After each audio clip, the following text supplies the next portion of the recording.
Brought to you by Podcast City Network. You're listening to The Everett Lee Show, a shot of entertainment to the head. So sit back, relax, and enjoy the entertainment.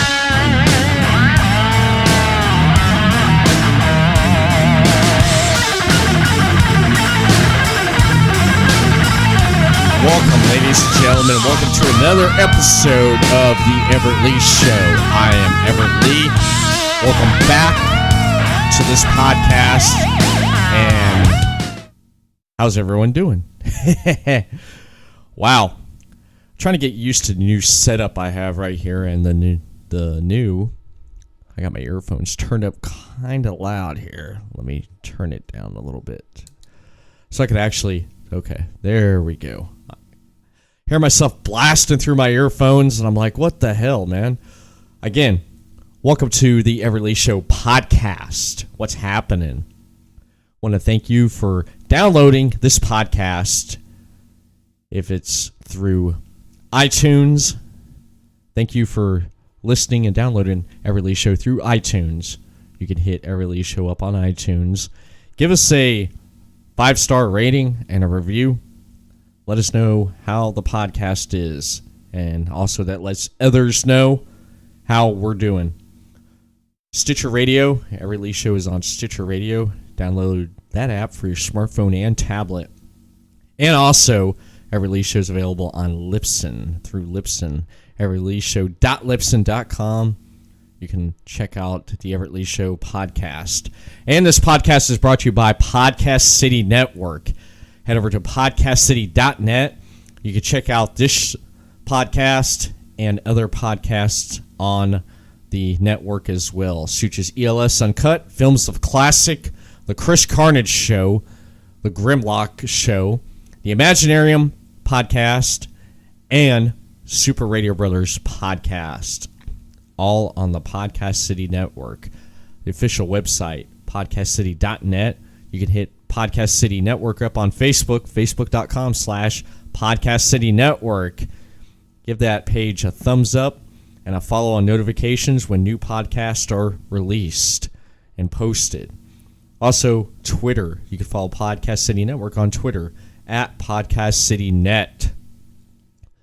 This has been a fun week, I'll tell you. It has been a really fun week.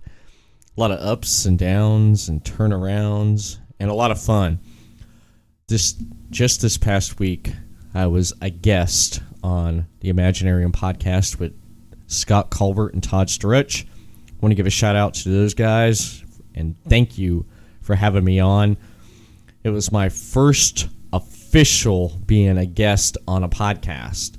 I mean, I've been on the Super Radio Brothers podcast when they've been doing the live podcast at the Daytona Beach Comic Book Convention. I jump on there, talk briefly, but actually being a guest on a full-length episode of a podcast was such an honor. Talked with Scott and Todd. We talked about a lot of things. I just rambled on and about wrestling. I marked out on being a mark of wrestling. I hate to say. We talked about that. We talked about podcasting. And we talked about family, daughters, kids. Talked about that stuff. Dads with guns. So it's really interesting. You'll get to hear all this next week when that episode is released. I can't wait to hear it and see how it turns out. I know it's going to turn out fantastic and excellent. It's going to be delightful. Had to throw that Awoken Matt Hardy reference in there. But it's going to be great and fun, and especially this podcast is going to be great and fun. This week on this podcast, I want to open up and talk about some things going on in the news this week. We had the 2018 Grammys, and we'll talk about that. Talk about other things going on in the news. Mirakuru Lounge segment, talk about the CW superhero shows, Supergirl, The Flash, Arrow, Black Lightning. I know DC Legends of Tomorrow will be coming back in a couple weeks on a new night, which will be Monday night. So we have Supergirl, 8 p.m. Monday night. Then we have DC Legends of Tomorrow, 9 p.m. Monday night. Tuesday, 8 p.m., we have The Flash, followed by Black Lightning at 9. We got a break on Wednesday. Come back Thursday for 9 p.m. with Arrow. And that is pretty much the superhero show lineup right there. I'm still going to just keep going on and on about it and just bitching and moaning and bitching and bitching and bitching and bitching and bitching and bitching and bitching. Are you bitching? About Arrow should be on Wednesdays, but no, they want to put it on Thursdays. It's just, come on, man. It screws up everything I try to do for reviews and everything. But hopefully next year, they'll put the schedule a little bit better than what they have it for this year. But I'm dealing with it. I'm dealing with a lot of things and a lot of goods and ups and downs and all around and all that stuff. Just rambling on and rhyming and criming and keep on chiming. I'm just excited to be doing this podcast. I've been itching at the side to jump on, get a microphone in front of me, and start talking about things. Again, also, after the Mirakuru Lounge, we have the in-ring report. This week, McShaft comes back again and again and again and again. If you get the point, I just can't get rid of him. He just keeps coming and coming and coming, so I let him hang around. I'm like, oh, you're hanging around here. Let's throw a microphone in front of you. No. Love McShaft. Love what he does and what he brings and stuff. In-ring report, we're going to review what happened this weekend with wrestling. It was a big week, especially that week leading into the weekend with wrestling. We could talk about NXT TakeOver Philadelphia, our thoughts and our ratings on that pay-per-view. We're going to talk about the WWE Royal Rumble Sunday, this past Sunday. We're going to talk about the breakdown of that pay-per-view, what we thought about the pay-per-view, and give our ratings on that. And be talking about what's going on with the Bullet Club, man. Cody Rhodes and Kenny Omega. Is Kenny Omega out of the Bullet Club? Is he? I don't know. It looks like it, but we'll be talking about that, discussing that, all in the in-ring report. Let me go ahead and jump in right here, and let's talk about what's going on around entertainment. All right. What's going on in entertainment, man? What the heck is going on? This past week, we had the 2018 Grammys. Does anyone ever watch the Grammys anymore? Really? From what I heard, what was going on with the Grammys, a lot of people were complaining about how musicians use it as a political catapede or standpoint or podium. There's the word.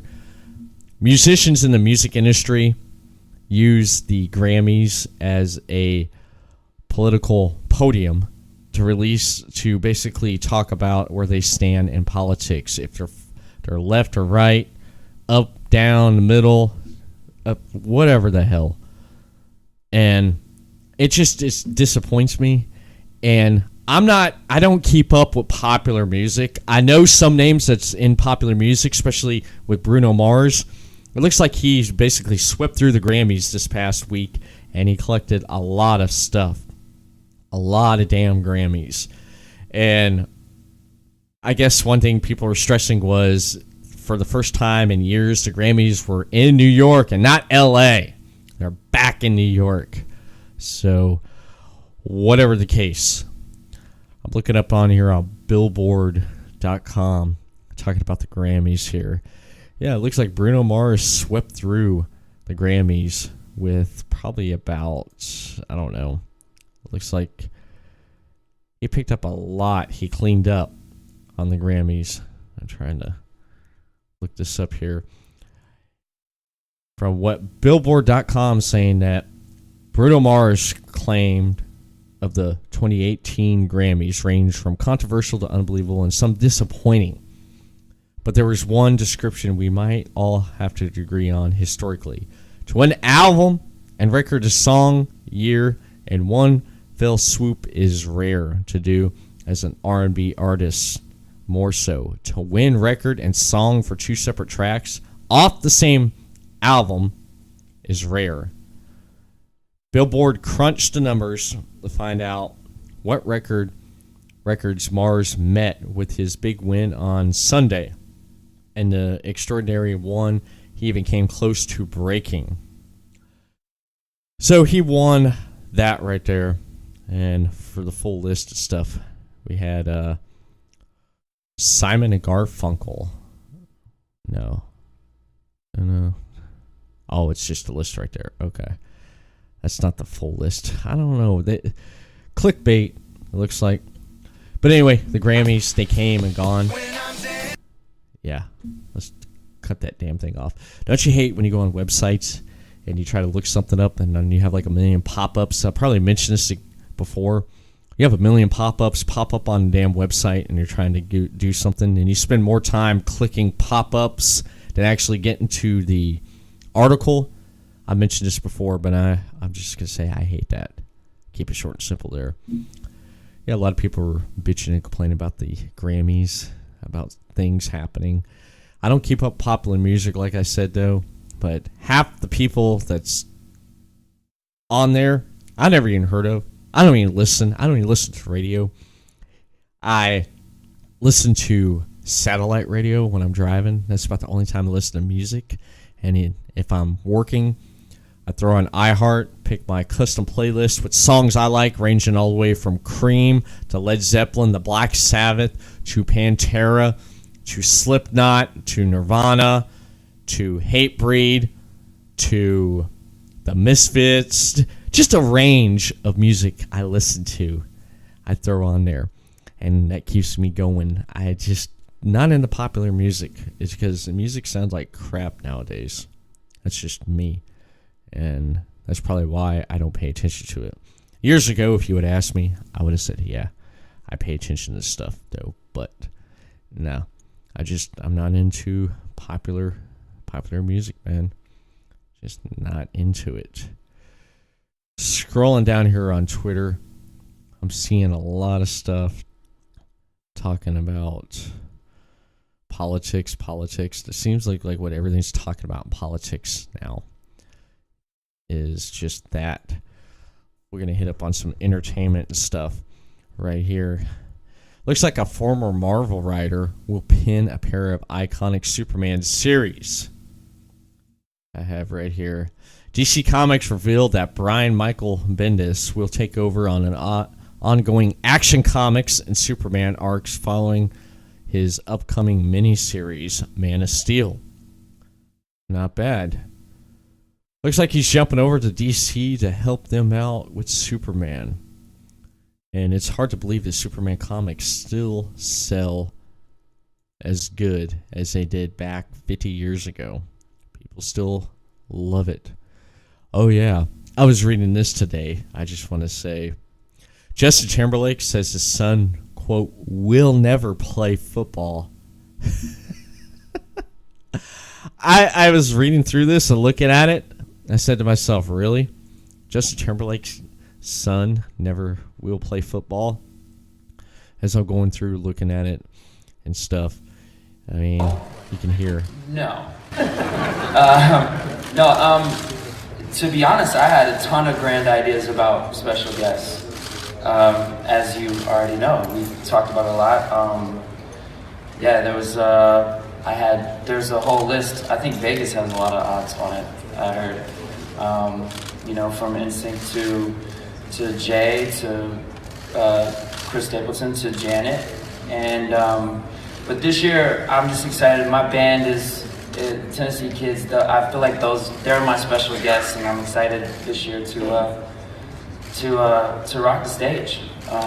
So it's going to be a lot of fun. That's right there about how special guest, he was asked about that, about the Super Bowl.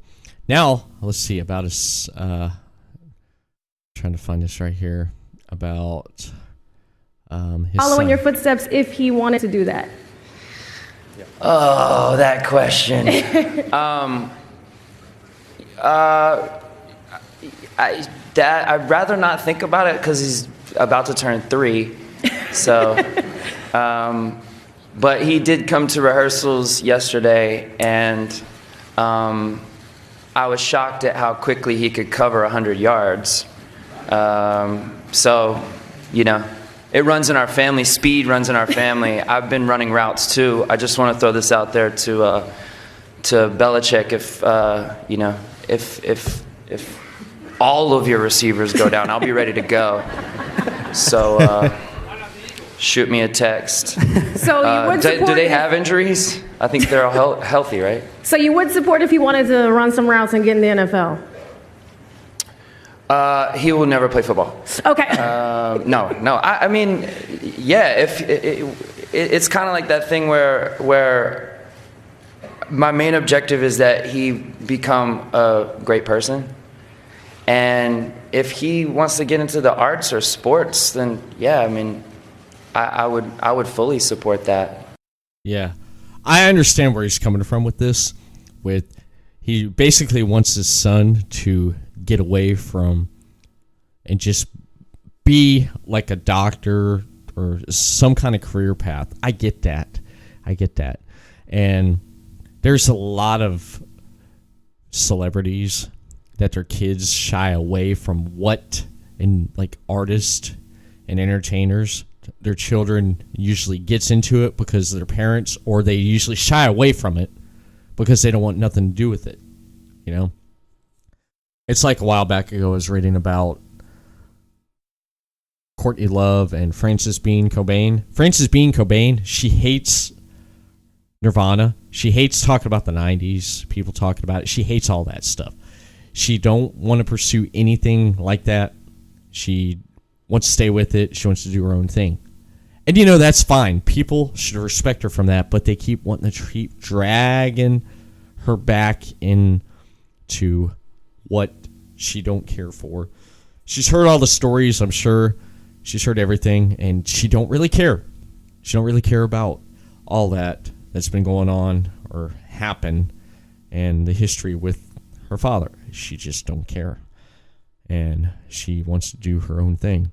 I understand where Jess is coming from. He wants his son to do his own thing and not get into what he's doing because he's probably seen the good and the bad from the entertainment aspect of this, and I totally understand. And if you know, he's gonna support if he wants to play sports and stuff though, but I think he was kind of off guard there and it was off the top of his head like no.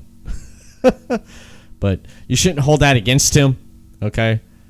Should not hold that against him because that's his decision and that's it. So yeah, I totally understand and get that right there. Now, I did think this was a really interesting story here.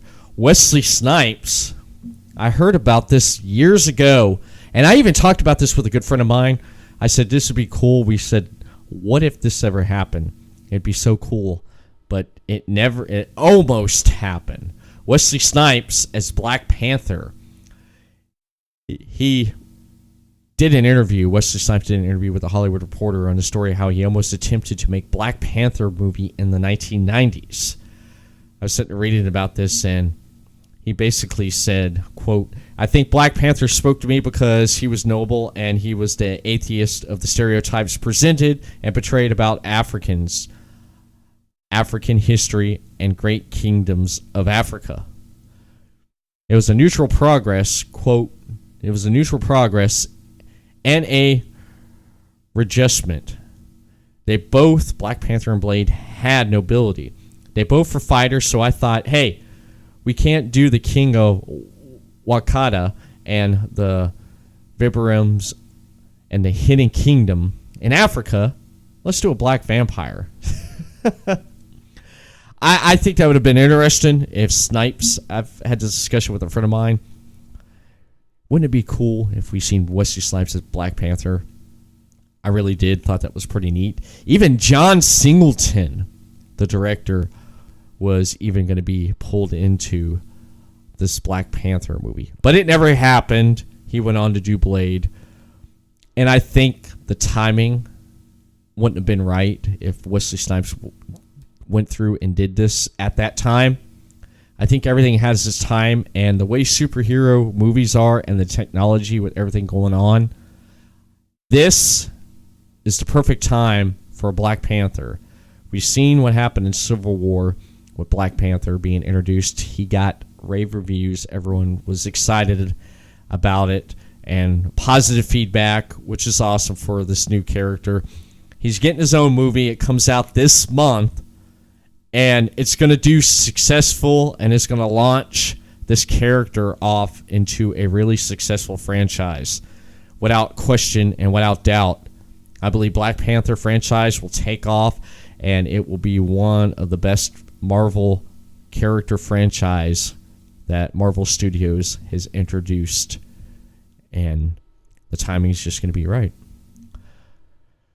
So there's some stories right there I thought was really interesting that was going on. Could talk about news, but we know what's going to happen this weekend. We got the Super Bowl. We got the Patriots, New England Patriots versus the Philadelphia Eagles at 6:30 this Sunday. So I'll be watching that from City Limits Tap Room in DeLand, Florida.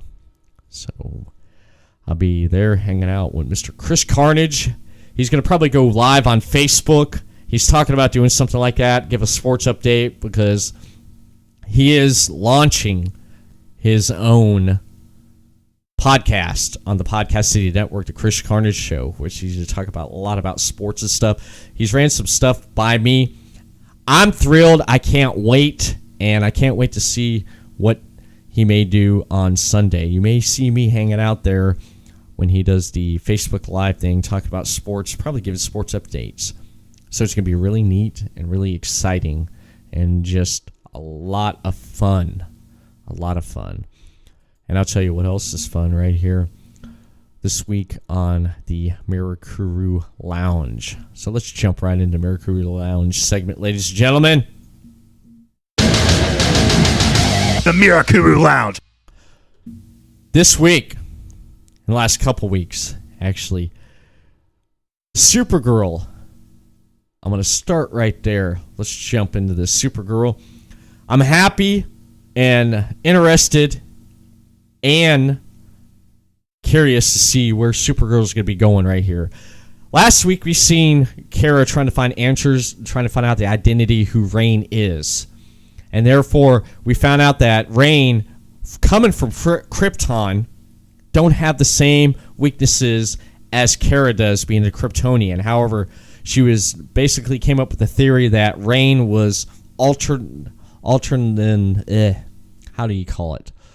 genetically altered Kryptonian, which kryptonite don't affect her, and how she can have her powers, and her powers don't rely on Kara's powers from the sun. Now they're dangling it right here because Kara and Sam don't know who each other is, but they're as Supergirl and Rain, they know who each other is as Supergirl and Rain. Kara don't know Sam as Rain. Sam don't know Kara's Supergirl, and vice versa. But it's going to happen. I believe it's going to happen sooner or later because it's going to happen. Kara's going to find out who Sam is, and Sam's going to find out who Kara is, and then we also, on top of it, we got the destroyers of the world, or world killers. There we go. We have world killers awakening. One of them is already awoken, and we're going to have more to follow. And Rain's supposed to lead them to destroy this planet. So therefore, it's getting really good, and it's getting close on the edge of my seat on when is the crap going to hit the fan, and we're going to see it take off. I predict the rest of the season will head towards that in a very, very interesting and intriguing way on how everything is going to fall in place. And how is Kara going to stop Reign? How is the League of Superheroes? How much are they going to interfere and change a little bit of the past to the future? It's going to be intriguing and see how much involvement they are, because there is a reason why they're back, and there's going to be a reason why. We already know Reign's going to get defeated, and she's going to take off, but with knowing a little bit more about that right there, just that tidbit of information for Kara, will Sam Reign have be death? Because if you really think about it, just a little prediction here. This is just my little conspiracy theory about this. That for the fact of the matter, that it was mentioned that Superman killed Zod. It was already mentioned in the comics and the story arc and everything. You can go on comicbook.com and check out that little article there about that. But I'm not going to go into read it because it's a long one. Therefore, Superman killed Zod in the short scenario. He killed him because he was killing innocent life, and he didn't want innocent life to get killed. So therefore, he had to take matters in his own hands, which he didn't want to do, and kill a Kryptonian, because there was no other way to stop this mad Kryptonian, only by the death of another Kryptonian. Therefore, he killed Zod. Now, I'm predicting that we may see Kara kill Reign. I hate to say it. We may see that happen. If they're already hitting off that Superman killed Zod, we may see that change right there, and Reign may not take off like they talked about in the future. That may happen. Maybe, maybe not. I don't know. But that's one theory I'm thinking. By the end of the season, we'll see Kara kill Sam and kill Reign. Sam Reign. See what I did there. We'll see Kara take another life, which will be a shock for everybody. I know everyone will blow up on Twitter like, oh my God, Kara killed someone. Oh no, she could be evil. No, maybe it was the red kryptonite that affected her. No, none of that. No. But you could expect it on Twitter, because you're going to have the morons go out there and say stuff like that. But it's interested and intrigued to see what else is going to go on. I'll tell you one that's took a turn, which I didn't see coming, but it was mentioned earlier this year by comicbook.com, that the warden in the prison where Barry's at, Barry Allen, he was thrown in the slammer for a crime he didn't commit. He's innocent, just like everybody else in there. Little prison thing. Anyway, now the warden is doing business with, I can't forget off the top of my head. I'm forgetting off the top of my head this person, the villain that they were talking about that was on there, that was battling with Caitlin Frost, Killer Frost, Caitlin Snow. You know who I'm talking about. I don't need to explain myself. You know who I'm talking about. Looks like the warden's dealing, giving her metahumans, and she's making slaves or selling them on the black market or something like that, underground market, slave, human trafficking, meta-human trafficking, however you want to say about it. So therefore, looks like that's going to be happening, because the warden found out who Barry Allen was, the Flash.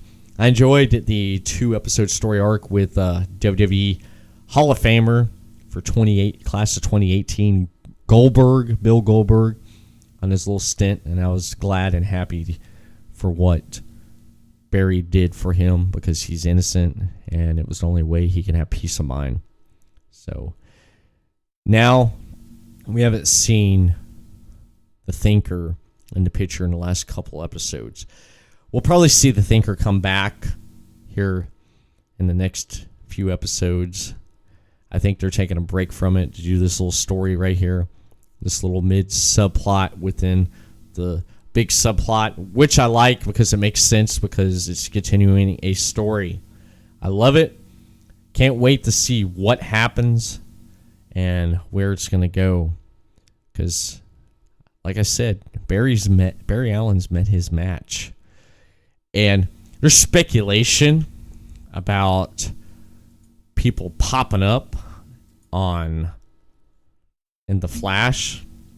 Like, for instance, we found out that Joe and Cecile's baby, and is, it's exciting. They're going to be having a baby girl. However, Cecile now has the ability to read people's minds because maybe she was affected by the particle accelerator, and the dark matter is in her, and it hasn't been released since now she is pregnant.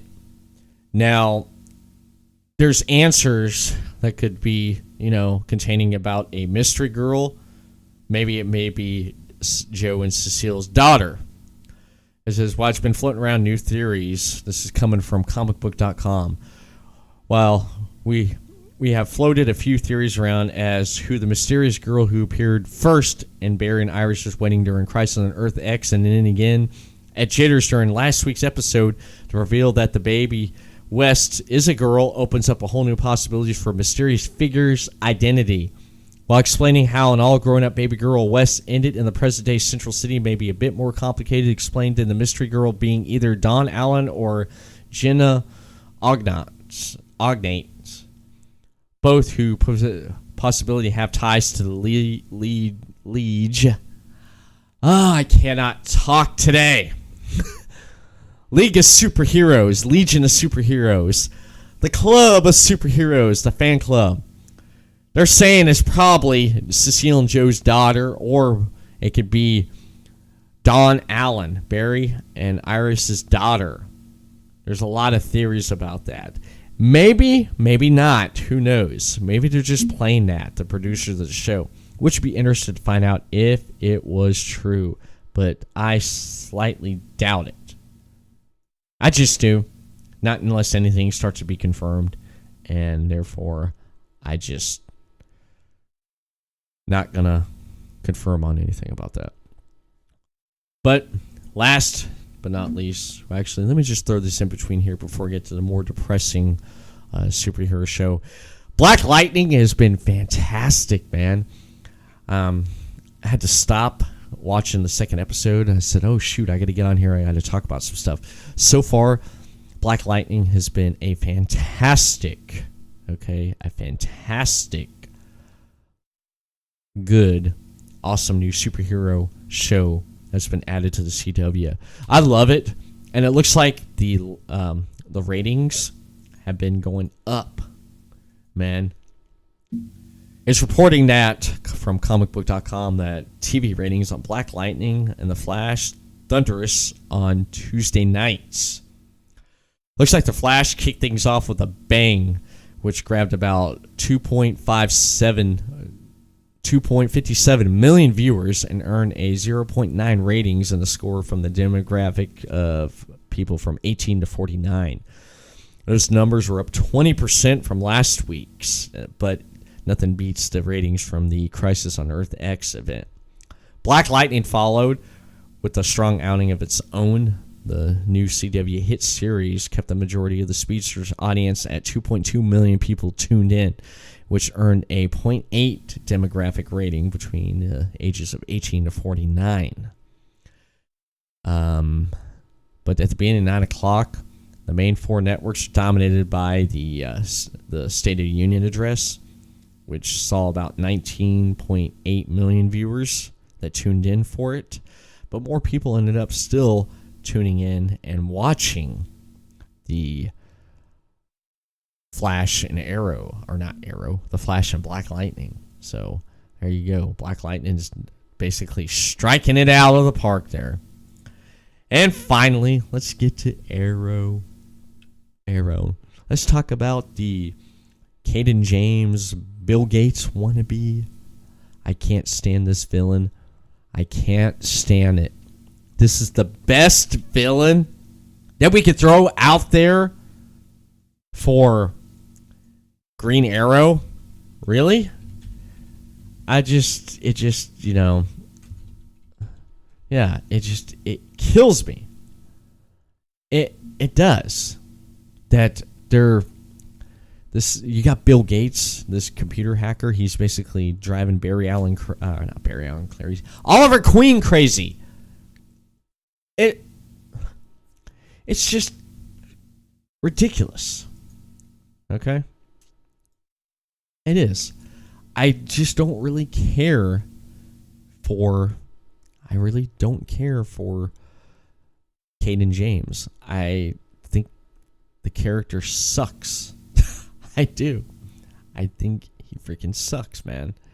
He really does. It's like I'm looking at all these villains that's been on from the comic books to Arrow. And honestly, I feel that a lot of these villains were more better than Cayden James, man. Really. It just gets me. Damien Dark. Damien Dark's been running around here for a while. Cayden is a computer hacker. And I'm pulling up here a list of enemies that could be a lot better. Honestly, I like the dynamic with... I have it right here. Deathstroke. We've seen all these people here. Vertigo, Cupid, Deathstroke.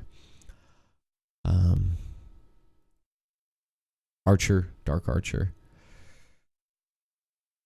Basically, it makes much more sense right now why Cayden James is doing what he's doing, because apparently he's pissed, mad that Oliver killed his son.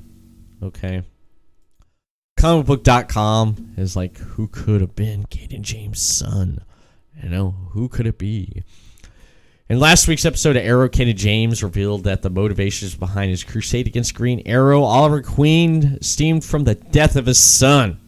James insisted that his son died by one of the Green Arrows, telling Oliver that the death happened in Star City exactly 1 year prior.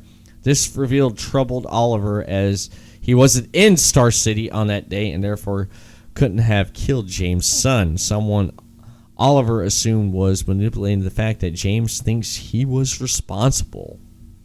While there's been many theories of who killed James' son, with Oliver being in Hub City recruiting Diana Drake. At that time, a new theory posts that the real manipulator is not who really killed James' son, but when the death occurred. This theory suggests that Oliver is, in fact, responsible for James' death's son. How?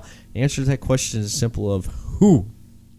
It wasn't clear on how old James' son was when he died, and while many assume he is a child, it's just likely that his son was an adult. And looking back at Season 5, there's an interesting candidate, Billy Malone. Last season, Billy was a detective with the Star City Police Department, part of Oliver's anti-crime unit as mayor, and then the boyfriend of Felicity Smoke. In the episode What We Leave Behind, Billy is brushed by Prometheus and abducted. When Green Arrow hunts down Prometheus a bit later, he shoots what believes to be the villain, only to discover much to horror that Prometheus has dressed Billy in a copy of his suit and equipped him with a radio so he would seem like Billy was the vigilant. Billy died as a result of the mistaken identity. In the next episode, a still troubled Oliver goes to Hub City to recruit Diane. That is a good theory. That may happen, but he didn't. There was no explanation to it, which was stupid. It was like, you killed my son. Okay. They better lead into who his son was and the fact, he killed him and all that stuff. That right there, they need to clear that up. They have to. If they just leave it like that, that's just going to upset me a lot right there. I'm like, really? That's it? Yeah, you killed my son. We got to know the story. Last season, we got the story on why Prometheus did what he did, and they explained it. Okay, you got to do that with Cayden James. If not, you're going to leave it like that, it's going to be hell. You're just going to lose me. I wouldn't care less. it's just like they throw this villain in there, just to basically have a villain. You need to have... He's not a strong villain to me. I know I'm ripping. Katie James, this Bill Gates, like, little wannabe, I just can't stand it. How he just walks around and he's like, Oliver Queen, we're going to take you out. That's just weak. He's weak. Yeah, he's a hacker. I got into a debate with someone about this. I don't care for this character. I'm sorry I'm ripping and griping and just crapping all over him. I just don't. I just want to get through this season so we can get to the next season and actually bring a better villain and a better story than having the team divided up and fighting each other. I mean, what's interesting right now, I have to say, is that Vigilant is basically turning over a new leaf, and he's good, but he's pretending to be bad. He's going deep undercover. I do like the fact that we're seeing more of that now. That's a little bit more developing to the character. We're going to find out. This Cayden James character, the only thing that developing about him is how much more we can stand his damn laugh. And that's it for the Mirakuru Lounge for this week. I'm going to end it on that right there. I've ranted and bitched and moaned and went on. When I come back, we're going to jump right into the in-ring report with McShaft, and then we're going to wrap up this podcast. So I'll be right back. Stay connected with ELS, the Everett Lee Show podcast on the following platforms. EverettLeeShow.weebly.com, the official website of The Everett Lee Show. Facebook.com/The Everett Lee. Click the like button, click the follow button for the latest notifications. Twitter @The Everett_Lee for the latest tweets, the latest podcast links on Twitter. Stay connected with these platforms of The Everett Lee Show, ELS podcast. You're listening to The Everett Lee Show.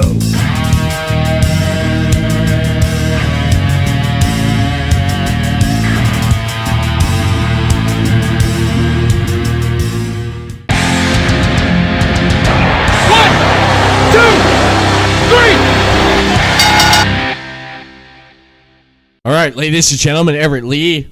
This is the in-ring report for this week. Joining me on the in-ring report is none other than my charismatic, amazing, phenomenal co-host, McShaft. What's up? Damn, I'm like Jeff Hardy and AJ Styles wrapped up in one. Look at that. Damn! Wow. We have a lot. The majestic McShaft. Yes. We got a lot to talk about today. We do. We do. Let me just throw this out here. Throw it out. Has it not been a fantastic week for being a wrestling fan with a lot of stuff that's been going on, correct? It has. It's been a very fantastic week. It has. This has been really, really great. A good kickoff to the new year, I should say, for wrestling. Yes. Excellent. We began the road to WrestleMania. We have tons of exciting news, both overseas and here in the U.S., and even more specifically, Florida. Yes, we do. We have some big news for Florida. We're going to kick this off with something really good. Here on the In-Ring Report, we're going to be talking a lot about this promotion and a lot about other promotions, but mainly this promotion right here because there's some big news coming to you. If you're coming to Florida, you're in Florida, I recommend that you attend on Friday, February 16, 2018 at the Space Coast Convention Center on 301 Tucker Lane in Cocoa, Florida. That's zip code 32926. All ages are welcome. VIP door at 6:30 with general admission at 7 p.m. And what am I talking about, McShaft? I'm talking about Atomic Wrestling Entertainment, AWE's one-year anniversary show, Chapter 2, The Rebellion.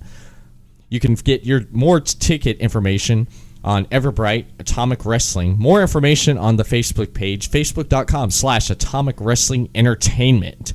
And it's sponsored by Team Vision Dojo, Coast and some other stuff I can't read on the bottom of the flyer right now because Team Vision Dojo is actually a very big wrestling school in the Central Florida area. Yes. So, yeah, I have a friend that actually trains there too, so very familiar with them.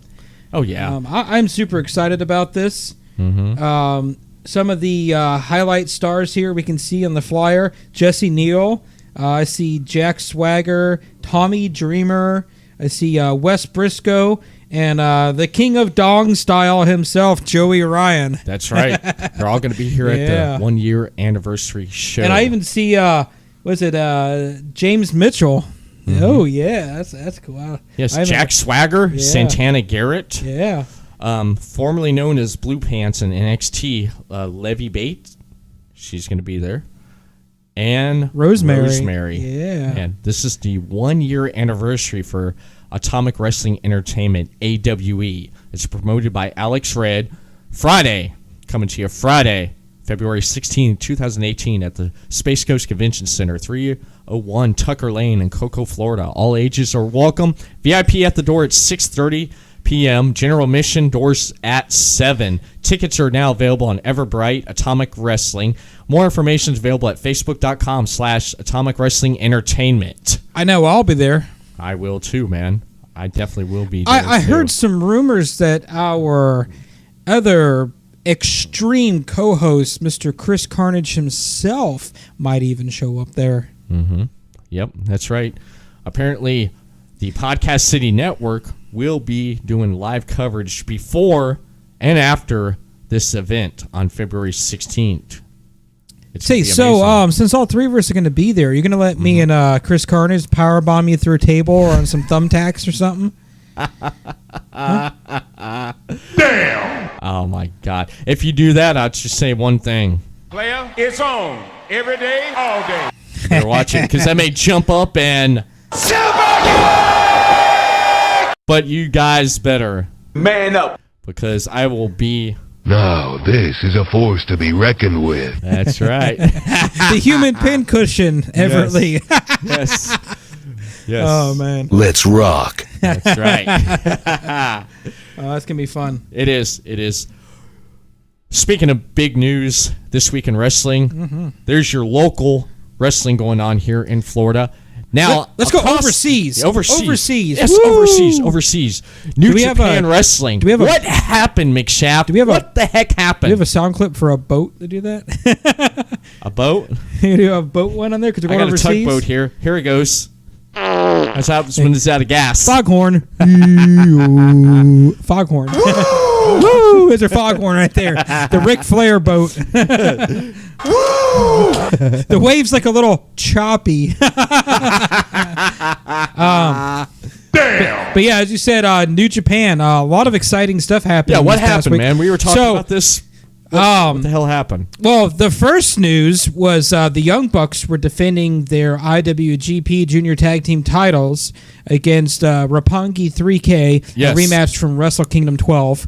And I just want to say, unlike Wrestle Kingdom 12, Roppongi 3K wound up getting the best of the Young Bucks and regaining their titles. So the Young Bucks have lost the IWGP Junior Tag Team titles. No way. Yeah. It kind of breaks my heart a little bit. Such a quick title reign. Yeah. Then things kind of went further downhill from that with the Bullet Club. Yeah.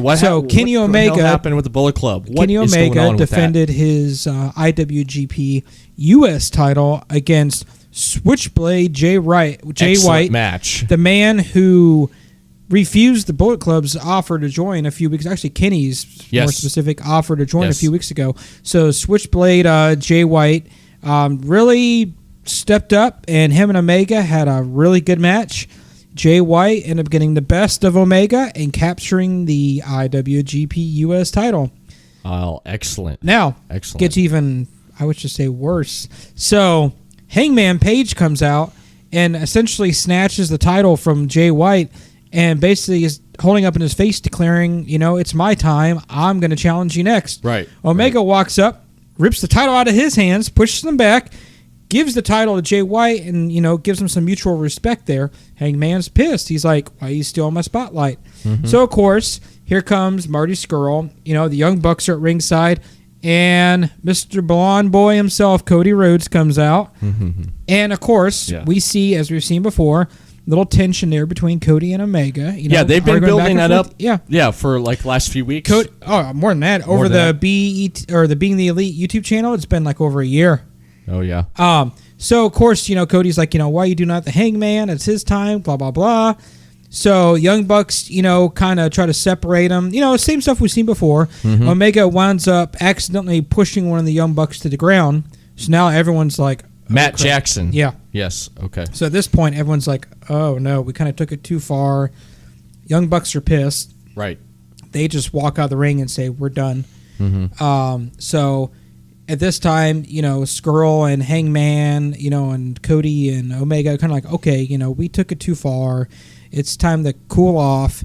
They start leaving the ring. Cody and Omega are left in the ring. They, they bump fists, shake hands, like, okay, we took a little too far. So Omega goes to get out of the ring, and all of a sudden Cody grabs him, puts him in the crossroads, gets that evil smirk on his face. Then Scurll jumps in the ring, and Marty Scurll is like, what are you doing? What are you doing? Hangman gets back in the ring, and he's still pissed. So he essentially grabs Omega, grabs his arms and is holding him. Cody goes outside and grabs a chair, and just as Cody goes to hit Omega with the chair, Kento Ibushi comes in, saves his former tag team partner. If you remember, they were a tag team back in the day called the Golden Lovers. Right. So essentially they clear the ring. Omega and Ibushi are left in the ring, and Omega's refusing, his hand. Ibushi's offering his hand. Come on, Yeah. And all of a sudden, Omega gets all teary-eyed. He's mixed with emotions, and then they embrace in the ring, and then they leave together, arm over arm. So, yes, that's all we've heard so far. So we do not know yet. Are they really back together as a tag team? Has Omega really been kicked out of the Bullet Club? Is Omega no longer in the Bullet Club at this point? Yes. There's so many answers left to be seen. Is the Elite Kenny Omega and the Young Bucks, or have they finally split up? We have no idea. Right. So we have to wait and see what's happening here the next few weeks, what's going to happen. But as of right now, we really don't know. We just know that what I personally think is they finally are really setting up the dream match over the past year of Kenny Omega and Cody Rhodes. Yeah, which is going to be like they are. Huge. It will be. And I'm going to tell you right now, huge. that one incident right there, I think was more of a, I should say, not only a surprise, but a bigger event than Ronda Rousey debuting. Okay, and I want to jump ahead, but what I'm saying though is that it was surprise. I mean, everyone kind of knew she was going to kind of debut. Yeah. But we'll get into that. But we'll get into that. This one event, because of how big Bullet Club is, Kenny Omega is. Yes. It overshadowed Ronda Rousey's debut. Yes. I'll just say that right now. We'll get that into event was way bigger. We'll get into that. Let's kind of jump ship. Go back over to the U.S. to Ring of Honor. Here we go. Ring of Honor, man.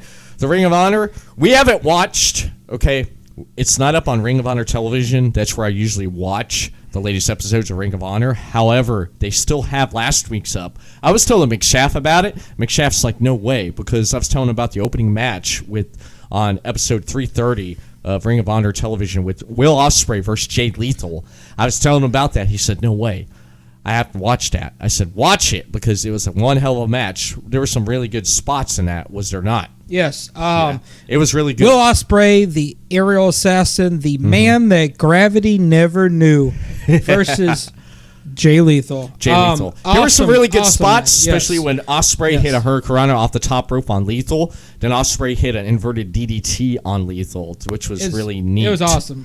This whole match was amazing. It just further proves why Ring of Honor is like the...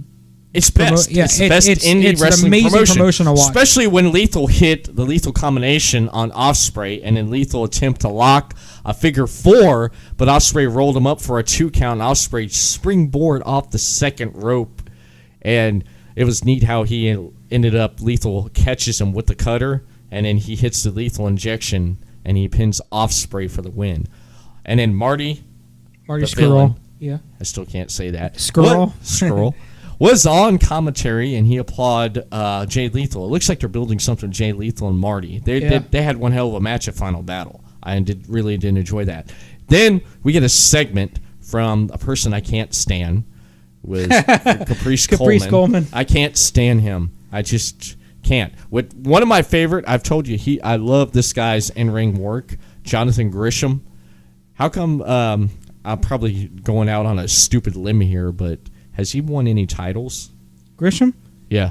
Yeah, he has. I think he's won like a tag team title. Okay. Yeah, he's a terrific. He's one of my favorites right now in Ring of Honor. He's really good. He's one of my favorites. Then we got to see Kenny King versus Brian Malonis. I think is how you say it. It's the big dude, and he had a lot of speed on him for being a big guy. Yes. I mean, this was a pretty exciting match. I've never seen Brian Malonis before, Me neither. but I was really impressed with his movements and stuff and everything. I mean, he really did the whole big guy maneuvers, but still had enough like speed to kind of keep things going at a decent pace, especially with Kenny King being a more faster paced, wrestler with his style. Really good match. Yes. King wins. Kenny With King this- pins Malonis. Yeah, he hits him with the springboard blockbuster, and he pins him for the win. I figured Kenny King would win because they're still building up with the rematch. Kenny King and Silas Young TV title. So, really good. Yeah, speaking of Silas Young, he comes to the ring after the match, and Young and King had some exchange strikes.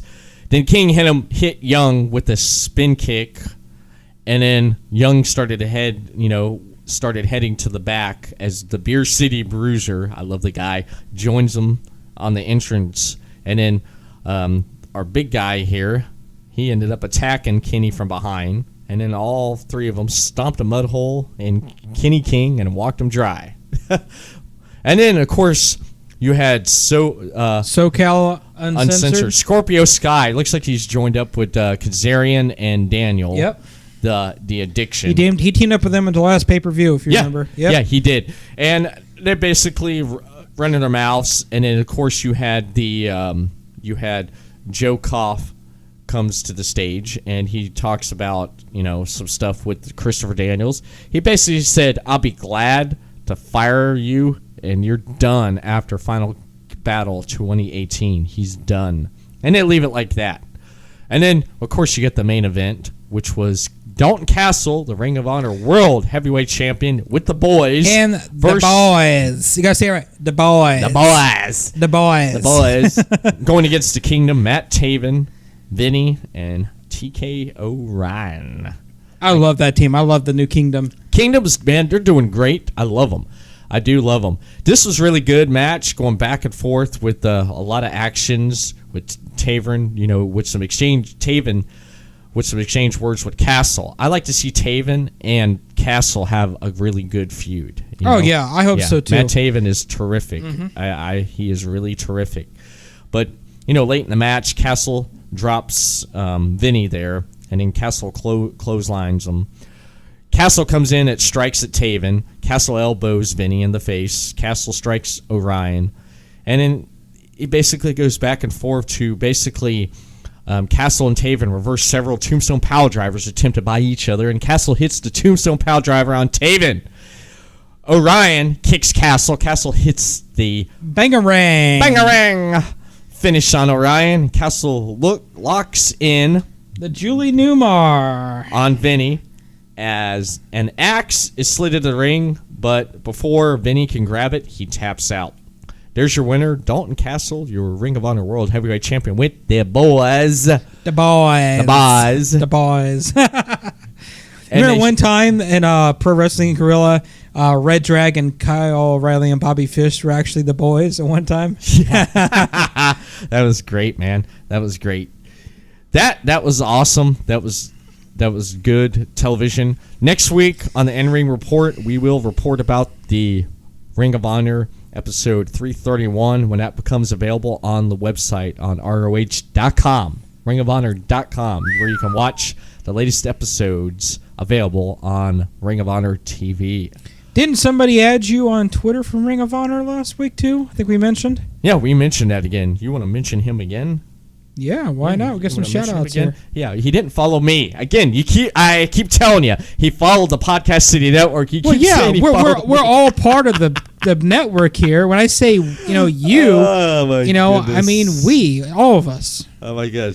All of us. I want to give a shout out to Nick Liddell. Yep. ROH is our ring of announcer. Yes, we're going to give a shout out to him for following the Podcast City Network.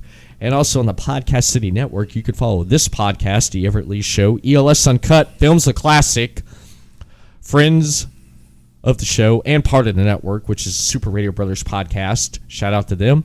The Imaginarium Podcast with Scott Colbert and Todd Sturridge. Shout out to them. Coming soon, Forking Around with Cody, The Grimlock Show, and The Chris Carnage Show. All coming to you from the Podcast City Network. You can find the Podcast City Network at the official website, podcastcity.net.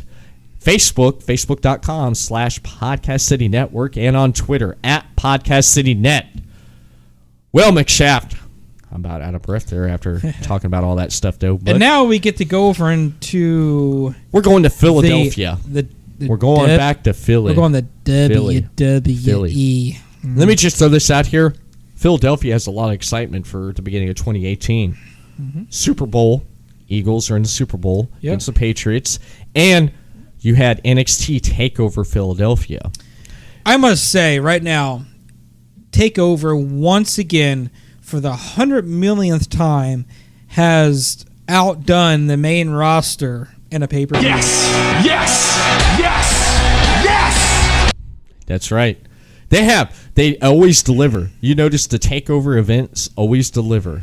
Always deliver. Now, when I say better than the main roster, in this case, because we have Royal Rumble matches. We know. We'll get into the Royal Rumble. I want to say Takeover outdid the non-Royal Rumble matches, because you can't really compare, Rumble matches to non-one. So I want to say non-Rumble matches, they outdid those. I'll just say that. Five solid matches. Five classics. Five exciting moments in wrestling history. To me, five solid good matches. Excellent matches, man. We start off with the NXT Tag Team Championship match. We have the Undisputed Era, Bobby Fish and Kyle O'Reilly against the Authors of Pain. Now, my question was the Authors going to become, in that category, two-time NXT Tag Team Champions like the Revival? Nope. Didn't happen because the Undisputed Era defeated the Authors of Pain. Yep. Now, I was talking about this. I said, now, at the beginning of this match here, I figured, how are two guys the size of O'Reilly and Fish going to defeat Arkham and Razar? And what I tell you, I said, just watch. And I just watch, man. These guys, even though they were outpowered and outsized, people forget that Fish and O'Reilly are like mixed martial arts masters. They use their small size, quickness, and striking and submission ability to essentially chop down the trees that were the Authors of Pain. Yeah. I told my wife when we were watching this, I said, now look at the years of experience O'Reilly and Fish have as a tag team against the Authors. And psychologically, they did chop a tree down from the bottom. They made those grizzly bears scream like a bunch of teddy bears. Yes, a lot of... I couldn't believe how O'Reilly used, like you said, his MMA experience with his holds and stuff against the Authors. But they isolated them. When they isolated them, they couldn't do nothing. But when the Authors got out, it drove them mad. It was wrestling and a brawl.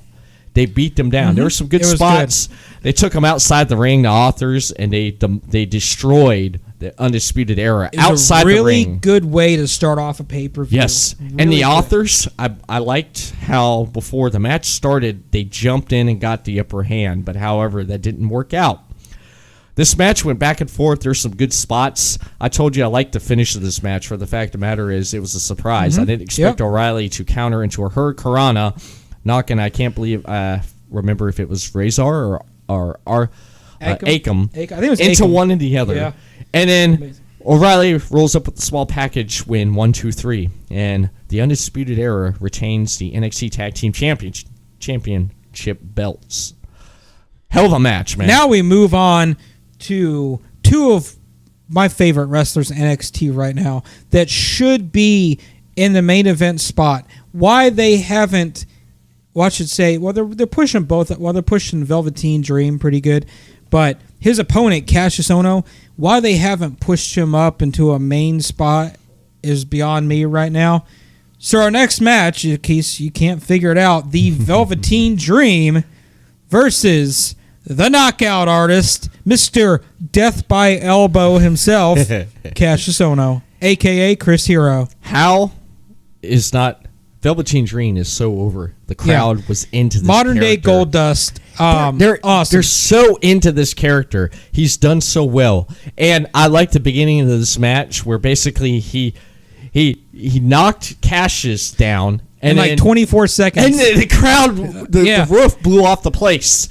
And Chris Hero pops up and just elbows him in the jaw. Like, I thought I saw his jaw literally go like about 5 degrees sideways on that. It was awesome. Cassius Ohno then proceeds to just kick and elbow the holy bleeping bleep out of Velveteen Dream. What he does best. Yeah. And then Velveteen Dream, out of nowhere, starts firing back with some pretty decent moves. Goodness. I mean, he stood toe-to-toe with Cassius Ohno. And Velveteen Dream... he winds up hitting a couple of Death Valley drivers. Yes. Cassius Ohno winds up hitting the Cyclone Kick, going for his finishing move. All of a sudden, the Velveteen Dream, out of nowhere, another DVD, goes up top, boom, hits that Macho Man elbow drop, which I really think they need to give him a different finishing move. Yeah. But hits it. But it works. And you're a winner. Velveteen Dream. Awesome. Very cool. It was awesome that he picked up this win, unlike his loss on the last takeover. But this was one hell of a match. Velveteen is so over. I could see them doing big things with him in NXT. I can. Our third match, which was the way I looked at this match, you had Ember Moon as the champion going up against Shayna Baszler. Now, the story with this is really good because I like the fact that with the champion, they have an example. It goes to set an example of the locker room and who the champion, who leads the division. Ember Moon's the champion; she leads the division. This reminded me of Rocky versus the Russian. You have Rocky, Ember Moon, who's really good at her craft and has overcame the odds. Yes. Then you've got this monster, Ivan Drago. Yeah, I mean, Baszler's Baszler's a bully. Well, not only that, but she knows her craft. Yeah. Former, UFC, women's champion. I mean, she's fought people like Chris Cyborg. I mean, amazing athlete. Yes. Comes into wrestling. Yes. And Just pretty tears much it up. gets right up into the champion and says, "I'm here to fuck you up." And guess what? Even though Ember Moon wound up getting the win, she suffered a great deal of punishment. Her arm was messed up. Yes. Baszler pretty much messed up her arm. She pretty much said to Moon, "Feel my presence. You better watch out." Yeah. She backed felt it all right. up her talk. I can tell you that. She did. If it wasn't for a lucky roll up, I guarantee you we had a new NXT Women's Champion. We would have. But for me, I thought it would be too soon because of what they're doing. I guess Kairi Sane was injured and she wasn't able to do this, so they ended up. Well, I mean, she popped out later on the next night. Yeah, in the Rumble. And I mean, she was hitting elbows and everything else. I mean, but I don't know. I guess they're trying to build her up in some way. So this is the best way to let her presence known.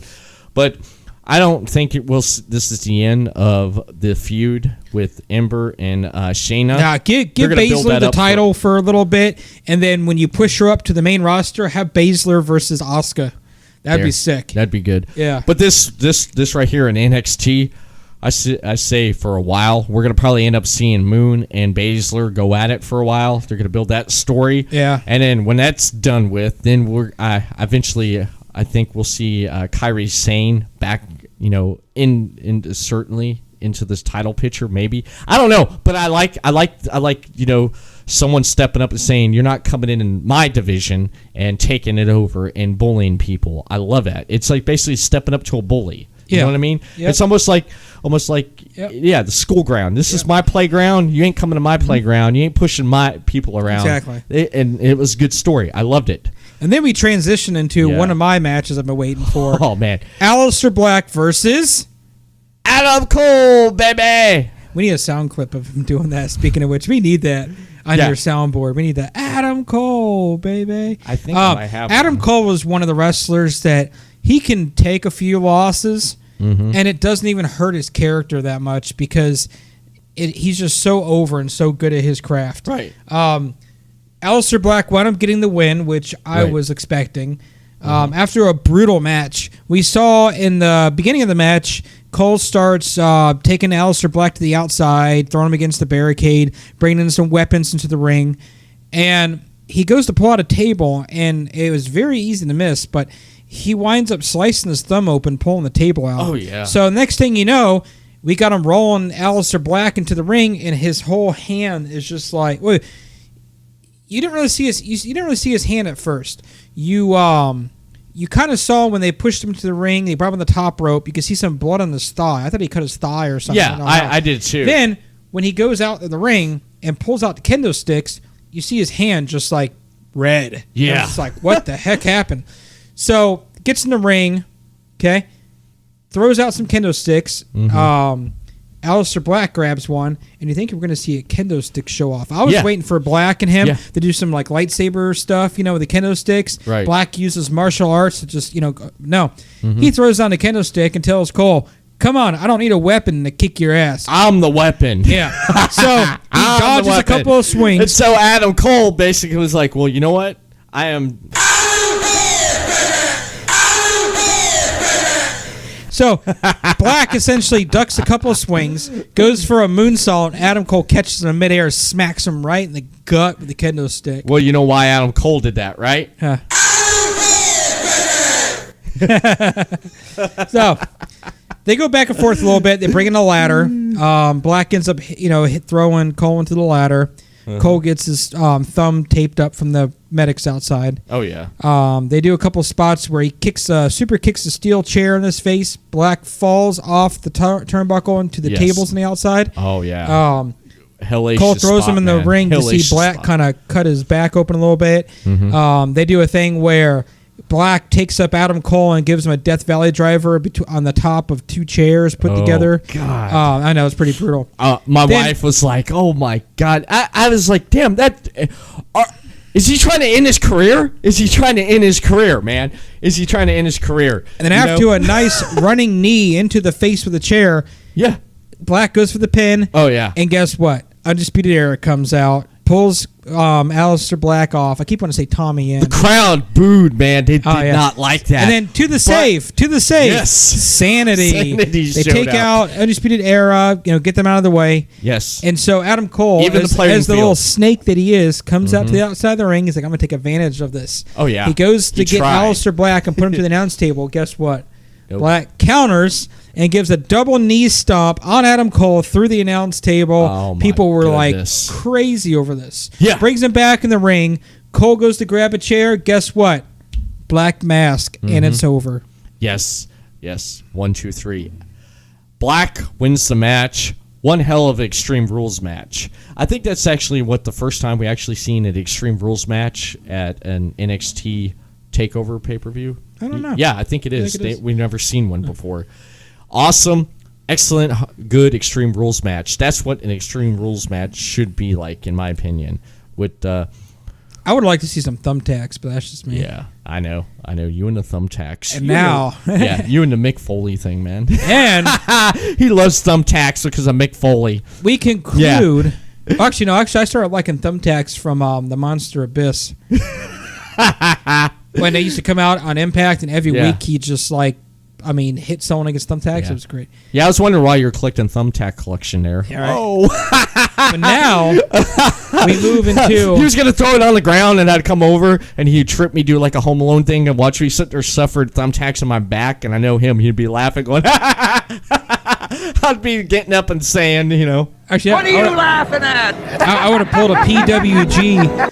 I would have pulled a PWG like the Young Bucks did to Candice LeRae and super kick with a shoe covered in thumbtacks. Jackpot.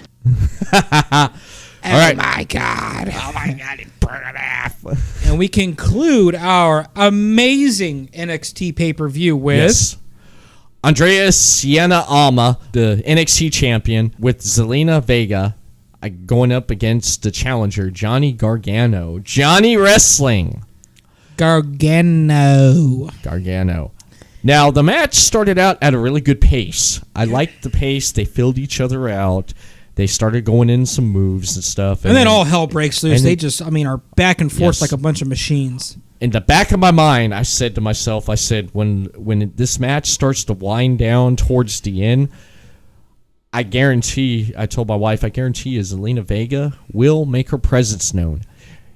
What do you think of her doing that Hurricanrana off the apron? Like she tried to do, she tried to do McIntyre, but did it to Gargano and knocked him to the steps. And then she interjected herself into that match, trying to be part of it. And then she brought a lot of heat on herself. But I'll tell you what, I think the roof exploded when Gargano was outside the ring and Zelina was like, that's it. I'm taking matters in my own hands because my man can't do it. She come around the corner and all of a sudden she was met by Johnny's other half, who just signed with NXT, which we talked about last week. One half of the world's cutest tag team, Candice LeRae. Oh, God. The roof blew off the place when she jumped the barricade, and she speared Vega and started pounding her ass. I think there was a yes chant. Yes, there was. Oh, my God. Because and they her compared out. this match to, like, the overcoming the odds like Daniel Bryan. Oh, my goodness. Yeah. Yes. The field was an even playing field right after that. No distractions, just Almas and Gargano going at it. Towards the end of the match, the post, the knee, Yep. he looked dazed. Oh, it looked done. like basically he was done. He looked well overcooked. Sienna Almas was like, what is it? He said, "Winner, winner, chicken dinner." Yeah. Because Gargano looked like a dead chicken there. He did. picked him up, He gave looked him like the a deer in the hammerlock headlights. DDT over the top rope, gave him the 1, 2, 3, retained the title, Yes. made his exit. Gargano ends up getting accompanied by Candice LeRae to make it back to the ring. And as they're walking up the ramp, he's like, Yeah. I fought a good fight. I just couldn't believe I lost. Yeah. Guess what happens? Kabam! In the back, Gargano gets hit with a crutch, and the camera pans over to the Sicilian psychopath, Tommaso Ciampa. Oh, my Former tag team partner Tommaso Ciampa smacks Gargano in the back with a crutch. Sporting a brand new awesome looking t-shirt. Yes. He returned. He's good. I said to my wife, if Johnny wins or loses, we will see his former tag team partner come back because he's well and he is going to take care of business. He was still limping pretty good. I don't know. We'll have to see. Was he? I didn't he was limping I was in bad. shock, Yeah. man. I was in shock. Yeah. I was in shock. All in all, out of a 1 to 5 scale, McShaft, how would you rate NXT Takeover Philadelphia? Ooh, I'm gonna say 4 stars. 4 out of 5 stars. 4 out of 5. Yep. I give this pay-per-view, I give it a 4 out of 5 myself. Now, one hell of a pay-per-view. We move on to the following night, Sunday night. We have the Royal Rumble. And of course, my expectations were very low with this pay-per-view. Not only considering what we just saw from TakeOver, but just in WWE in general. My expectations were very low on this. Now, I expected the Women's Rumble to kind of kick off things. They actually put that in the main event. So I was actually pretty, shocked on that. But we'll start off with the pre-show here. What do we have here for the pre-show? We had, I think it was the Cruiserweights. Yeah, Kalisto, a 6-man tag. Grand Metalik and Lince Dorado. They ended up defeating the team of TJP, Gentleman Jack Gallagher, and Drew Gulak. Yes. Really good match. I wish that this match was on the main card and they put a different match on the pre-show. Yeah, because that'd be a hell of a way to start off a pay-per-view. Yeah, we know why. Well, the reason why is because the former certified G, now the certified rapist, Enzo Amore, was originally scheduled to defend the title against Cedric Alexander. Yeah, but we all know what happened with that. Yes. So we talked we'll about just that last week. So I predict in the future you're gonna have a tag team of Enzo and Rich Swann coming out with the yellow jumpsuits accompanied by security. We can call them like the escapees or something. I don't know. But I can tell you what, though. I really never really gave two about Enzo. Or they'd be called Toss Salad. Oh, Jesus.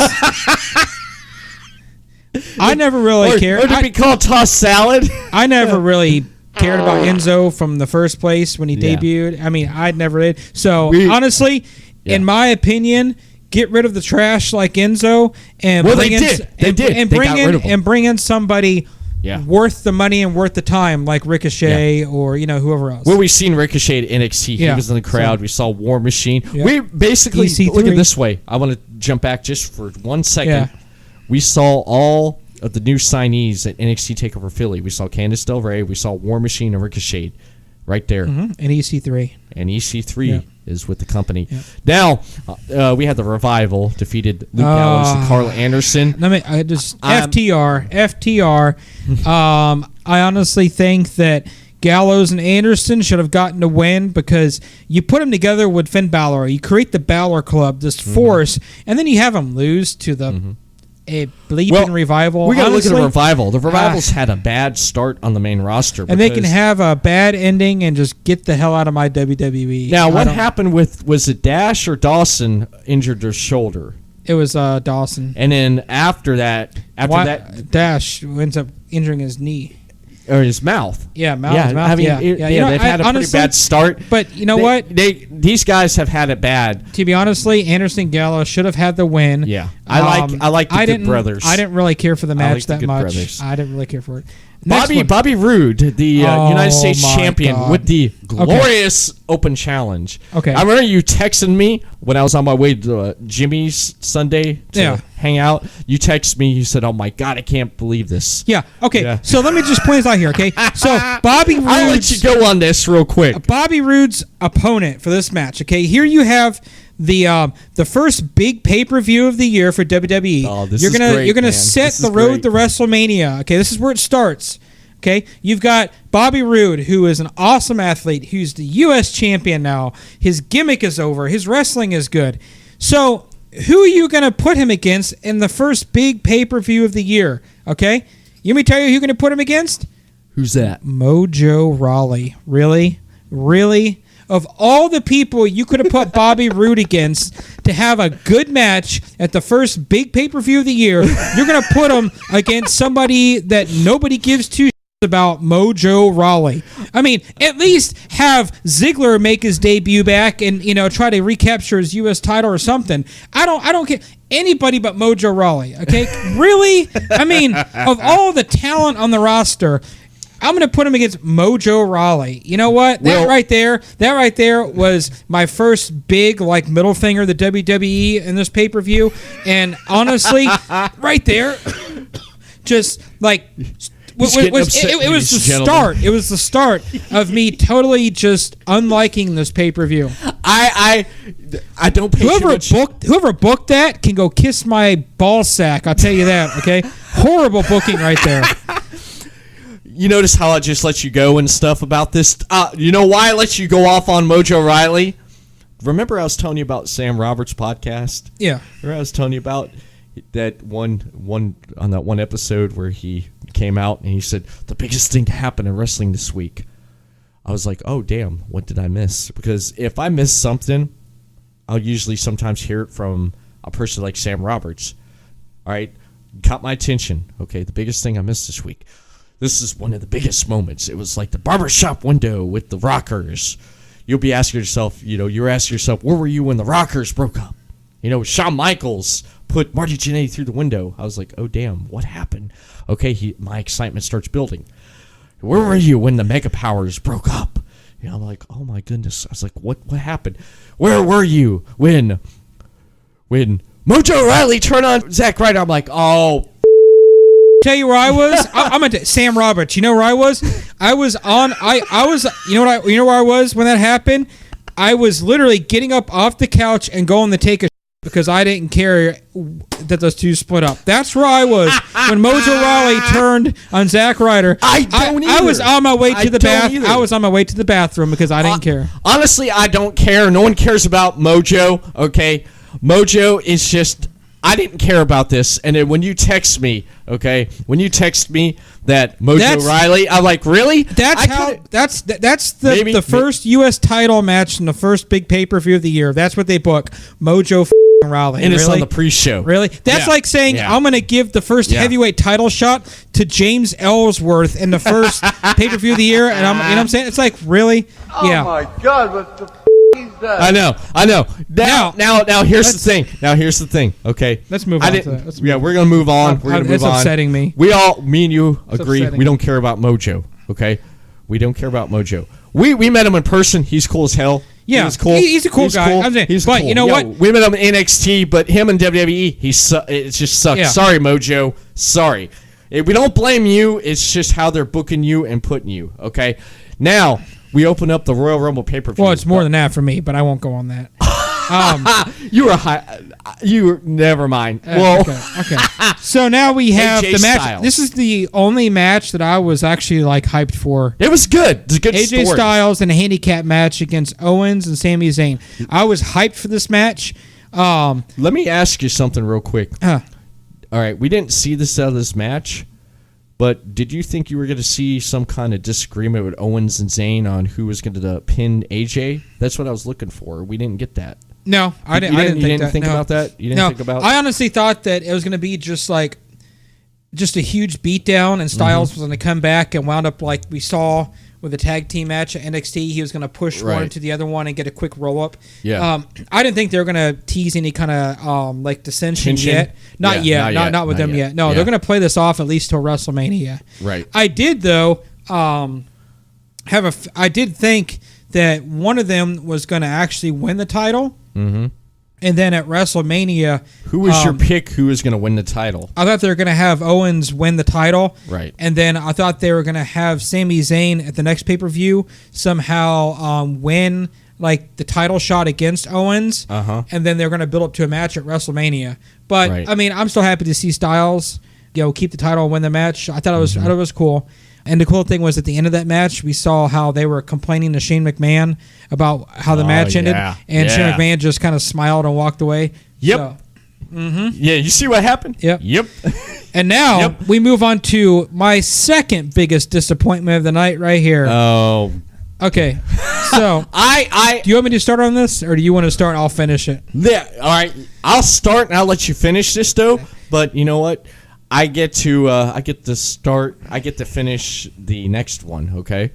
All right. We have the Usos, the SmackDown Tag Team Champions, defending the titles against Chad Gable and older Jason Jordan. I mean Sheldon Benjamin. Yep. Sorry. Okay. So now, 2 out of 3 falls match.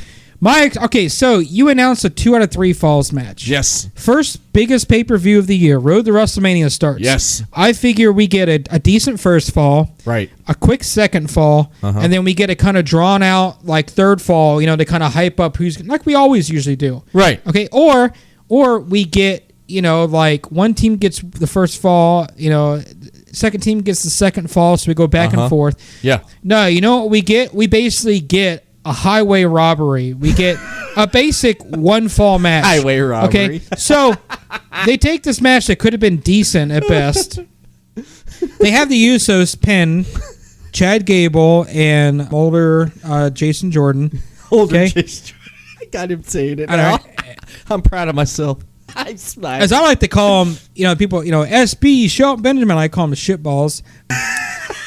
I don't really care for them. I'm not going to leave that one out. So then, the first fall happens. Usos get it. Mm-hmm. And now we're getting ready to build up for the second one. Guess what? You want to know something? The Usos, quick pin. Second fall's already done, but the Usos got the second one, and now it's over. It's basically a one fall match. They robbed the people of a good 2 out of 3 falls tag team matchup, okay? And that was the second turd that WWE just dropped on their fans. Now the thing is, when I was sitting there at Jimmy's watching this, and Jimmy said, the second fall is going to be quick. Yeah, and it was. It was. Yeah, it was. But that was it. You don't give it to the first team twice until they ruin a 2 out of 3 falls match on the first big pay-per-view of the year. I know. You know what I'm saying? Mm-hmm. After you already had a match like Bobby Roode being booked against Mojo Rawley, okay, you have the club lose to FTR, and you don't even put the cruiserweights on there. They're just continuing to just all over the fans during this pay-per-view. Well, we move on to the 30-man Royal Rumble. I'll let you start this one. Start it off, and I'm finishing it. All right. Well, I'm going to tell you right now, I give this Rumble a 2.5 out of 5 stars, okay? It was better than last year's Rumble, definitely. Yes. But, however, it was not spectacular in the least bit. I think a lot of people... And why is that, McShaft? Well, we got several reasons. Tell us why. So the first thing we got here is the total waste of Royal Rumble spots that we have here. Okay, you're giving people Royal Rumble spots to people like Heath Slater, who hasn't won a match in 2 years. Yeah. Okay. You give Matt Titus O'Neil, Catering Worldwide. Yeah. Okay. They did good by having Sami Zayn take out Ty Dillinger and come into the ring. However, they didn't put Kevin Owens in there. Okay. They have Heath Slater, somebody who's entered in the Royal Rumble, okay? Yeah. They have him getting taken out by a clothesline on the entrance ramp, okay? Yeah. One clothesline, ladies and gentlemen. One clothesline. A clothesline. Yeah. Takes this dude out for like 25 minutes, okay? You can't get up from a clothesline, okay? All right? Oh, man. You know what I'm saying? Mm-hmm. And then... okay, you have Sheamus come in the ring. Slater walks in and just dumps him right back out of the ring. Someone like Sheamus, who's part of one of the major tag teams for your major brand here, first big paper for the year, you have him get dumped out right away by someone like Heath Slater, who couldn't get up from a clothesline for 20 minutes. Okay, then the Royal Rumble, who is all about debuts and surprises. Okay, last year they didn't give us any of that. So this year they decided to give us the Hurricane. Okay? The Hurricane. Okay. He lives in Philly, don't he? He lives up there, right? He lives in North Carolina. He does? Yeah. I was trying to remember. I thought he lived up in that the area Hurricane, there. okay? Hurricane. And Rey Mysterio, okay? Now, I'll say Rey Mysterio was a good surprise. That was one of the best surprise entrances they had. Let me ask you. Okay? Ray looked good, didn't he? Yes, he did. Rey looked great, man. He looked great. He did not miss a beat. Mysterio was good. Yeah. I'm happy they did that. Yeah. But that's it. That's all they gave us for surprises. Now, the Hurricane and Rey Mysterio, okay? All right. Now, let me jump in here. Okay. Now, I wanted to see, I was wondering, like they did last year, who from NXT was going to show up. I was surprised to see the NXT champion show up, Andreas Siena, after that hell of a match he had. You know, he got out there, and he lasted quite a while. And then, of course, surprisingly, I didn't expect this, though, but this guy ended up popping up. I was just like, really? Because, like you and me, we talked about it. We thought maybe we might see, like, Aleister Black showing up, though. I thought maybe Cassius Ohno. Yeah. But, of course, we got... That's Adam right. Cole. And he was bandaged up. Yeah, it was he good. Got out there. I was happy. He made it. He made it. I was good. I was hoping he was going to, like, get down a little bit further. But, yeah, good. I mean, I was happy. Yeah, I was glad to see these guys in there. Now... They lasted quite a while. I forget. I'm going to pull up right here that. Okay. Wait. First of all, Sienna was eliminated by Randy Orton. Let me go through your list of entrants. Now let me give you my input here, and I'll give it right back to you. All right, go on. Okay. Now with the list of people showing up, I was happy about the NXT people showing up. Okay. Now, however, this is where I got upset. Was the fact that when Elias was out in the ring And then when John Cena shows up, who is the first person John Cena gets rid of? Elias. He throws him over. Now, if I was Samoa Joe and I was at home, I'd be happy as hell that I was injured and wasn't in the Rumble because, you know, they were supposed to start a feud, Cena and Samoa.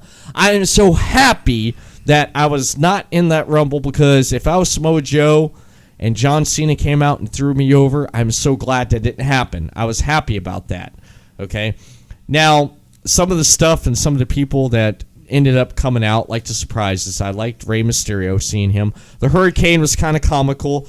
One thing we both could agree on, I thought was a little bit silly, was I said, I wonder what Kofi Kingston's going to do this year. It's always interested to me every year to see what he does to get back to the ring. At least, you know what? At least it's once a year and not every time. Okay? I'll tell you what. But now Naomi put on a better show than he did. Now, he gets knocked out by Jinder Mahal. The Mala de Okay, I had to throw that out there. Oh, boy. He gets knocked out. He falls out. 1 foot touches the ground, but Xavier Woods catches the other one. He's still legal. Then they take a plate of pancakes and put his foot on it. Really? The whole pancake thing is stupid. And Jinder wouldn't let him back in. Stupid. Now, I like the fact that they threw him and he flew up and over. He flew like an eagle over Jinder Mahal. Landed back in the ring.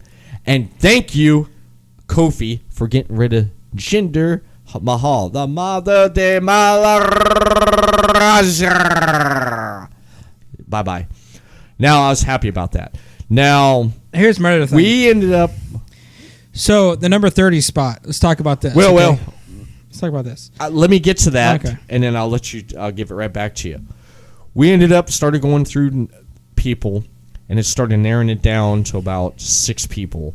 I think the last 6 people that it started narrowing down to, we had Orton was still in the ring, Rey Mysterio, John Cena on one side. Then you had Shinsuke Nakamura. Mm-hmm. You had Finn Balor and... Roman Reigns. No. Roman Reigns. He was in there. Yeah, I think they were over there. Okay. Then the elimination started. Then number 30 came out. Who was number 30? So the big number 30 spot was given to Dolph Ziggler. Really? Really? Yeah. Okay. Yeah. Then, No! okay. No! That's right. No! That's right. And then, okay, you're going to give the number 30 spot to Ziggler, and then you're going to have him last about 2 minutes in the match instead of being like one of the final ones, okay? So that just wastes that right there, the big number 30 spot, you know? So then, okay, here's what you're going to boil down to. You're going to come down to final 4. Finn Balor, Nakamura, Roman Reigns, John Cena. Two people the fans love, 2 people the fans absolutely hate and shouldn't be around anymore. You hear what happened when Roman and Cena had their little standoff? What was the crowd chanting? Yeah. You both suck. Yep. You both suck. They have Nakamura take out Cena. Thank God. Okay. Yeah. Then Balor gets eliminated. Mm-hmm. What the So you're down to Nakamura and Reigns. Mm-hmm. They're going back and forth. They're fighting. Finn Balor, well, I give it to him. He lasted 57 minutes, okay? Yeah. Oh, You have Nakamura end up taking out Roman Reigns at the very end and winning the Rumble. Here's my take on that, okay? So instead of what they should have done is had Balor and Nakamura be the last 2. Yeah. Because, and here's why, okay? Because people absolutely hate Roman Reigns. Everything that he does, people are ready to light their torches and riot against anything. Okay? Oh, yeah, they were about to. Because they continue torches. to try to push him as this awesome good guy, Yeah. and it just people off instead of making him a heel like he should. Mm-hmm. So here's what happens. Nakamura and Reigns are the last 2 left. People are getting ready to light their torches here. And the amount of hate for Roman Reigns and the mentality of the audience of them getting ready to just like absolutely lose it if Roman Reigns wins overshadows the potential excitement of Nakamura winning. Yeah. Okay. Yeah, it does. Versus if they had Balor and Nakamura as the final 2, here you've got the story of Finn Balor, overcoming 29 other men, or 28 at this point, to be the last one. He was number 2, and now he's number 29. He's gonna win it. Nakamura and Balor. Back and forth they go, trying to eliminate each other. Mm-hmm. People are cheering for Balor because they want to see him win. Balor was my pick. The other half they're cheering for Nakamura because they want him to win. People don't know. People aren't going to boo. They're like back and forth. No matter who wins, it's going to be exciting. Right. And then whoever wins, people are going to erupt. However, what you got instead was Roman Reigns and Nakamura, where people were too, I should say, distracted on getting ready to just absolutely lose it because Roman Reigns is going to win, when Nakamura wins the Rumble and people are still cheering, but they're still trying to calm themselves down. Yeah. So while I'm super happy Nakamura won, I think it should have been Balor and Nakamura as the final 2. Yeah. And then they asked Nakamura the biggest question: which champion are you going to face? And he chose the answer that people have been waiting an entire year for it to happen. AJ Styles. So right now, are going to see. Well, you know how WWE is. They love to just on people. So as of right now, the main event for WrestleMania, we have Styles versus Nakamura for the title.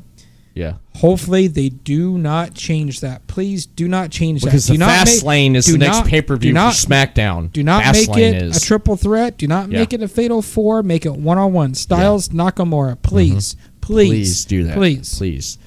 Now, all in all, the Men's Royal Rumble was okay. It was better than what we saw in 2015. No, 15 was pretty good. No, 16 was good. 2015 17 was wasn't horrible. good. 2015 was when Roman Reigns won it in Philadelphia. Well, I'm not talking about the ending. I'm talking about the entire Rumble from start to finish. Well, we're not done yet. Because remember, we're not done yet. We're talking just about the Men's Royal Rumble. I know. That's what I'm saying. It was better than the last. It was okay.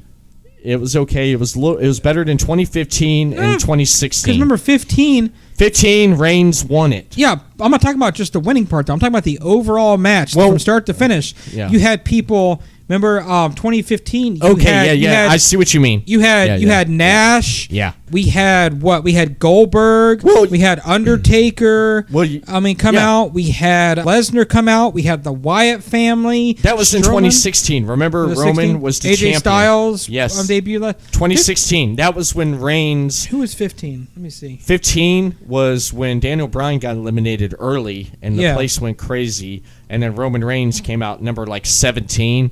And he won the Royal Rumble. Yeah, but let me see here. 2016, he was the champion. Vince threw him in a match for the Royal Rumble. He had to defend the WWE Championship in the 2016 Royal Rumble.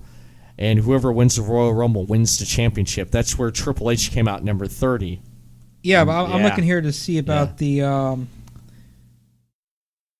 No, remember. I think. Remember The Rock. The Rock ended up showing up. 2015, right here. Yeah, I'm looking at it right now. Look, Royal Rumble. Yeah, I'm looking at it right now. Here it is, 2015. Look right here. I got it on my computer. Look right here.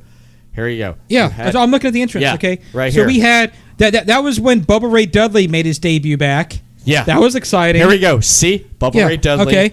Okay, Daniel Bryan came out. Look, the Boogeyman made his debut back. Yeah. I mean, he was creepy. Daniel Bryan came out. Daniel Bryan was in it. Stardust was in it. Diamond Dallas Page made his debut back in it. Goldust. Adam Rose. No one cared about Adam Rose. Yeah, remember that's when Mizdow was really over with the crowd. Remember he was doing. Look who came in at number 30 on the Dolph Ziggler. Look, you also had we had Big Show in that one. I mean. Titus O'Neil going too. You know what I'm saying? You had more better people like surprises in that match than you had in this one. Now remember the Royal, Now do 16 because you said 20, I think 15 was better than this one. One versus all. Remember? Okay. You see? Yeah. Go down to the Rumble. One versus. So I think 15 was better than this year. Here we go. So let's see who you got here. 2016. Okay. So we had AJ Styles debut. Yep. We had Rusev when he was still a monster. Yep. Chris Jericho was in it. Kane, Goldust was still in it. We had Luke Harper, Neville, Stardust, Strowman. Big Show, Neville, Strowman, Kevin Owens, Sami Zayn, Eric Rowan. You had Lesnar. That's when remember Lesnar was fighting up with the Wyatt family. Mm-hmm. You had Bray Wyatt, Alberto Del Rio was in it. Jack Swagger came in it. You know what I'm saying? That was a good Royal Rumble. So I think 15 and 16 were definitely better than this year's. However, 17's absolutely sucked. Yeah. This year was better than 17's, but no, 15 and 16 were actually better than this past year. Yeah. Oh yeah. Well, after Nakamura won the Royal Rumble, the energy out of the arena went whoosh. Yep. The next match, we had Cesaro and Sheamus, the Bar, versus the Raw Tag Team Champions Seth Rollins and Jason Jordan.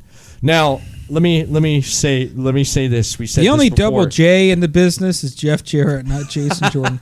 They need to just honestly. Well, listen up, slap nuts. I got to tell you something here. See how I did that? Yeah, I like that. They need to go ahead and axe the whole Kurt Angle son storyline. Now, they need to have him go away and repackage him and actually do something. We've with talked this kid. about that. Yeah, we talked about it. Yeah. Now, remember, you mentioned this, and I agree totally with you. Okay, now Heath Slater was outside during the Royal Rumble.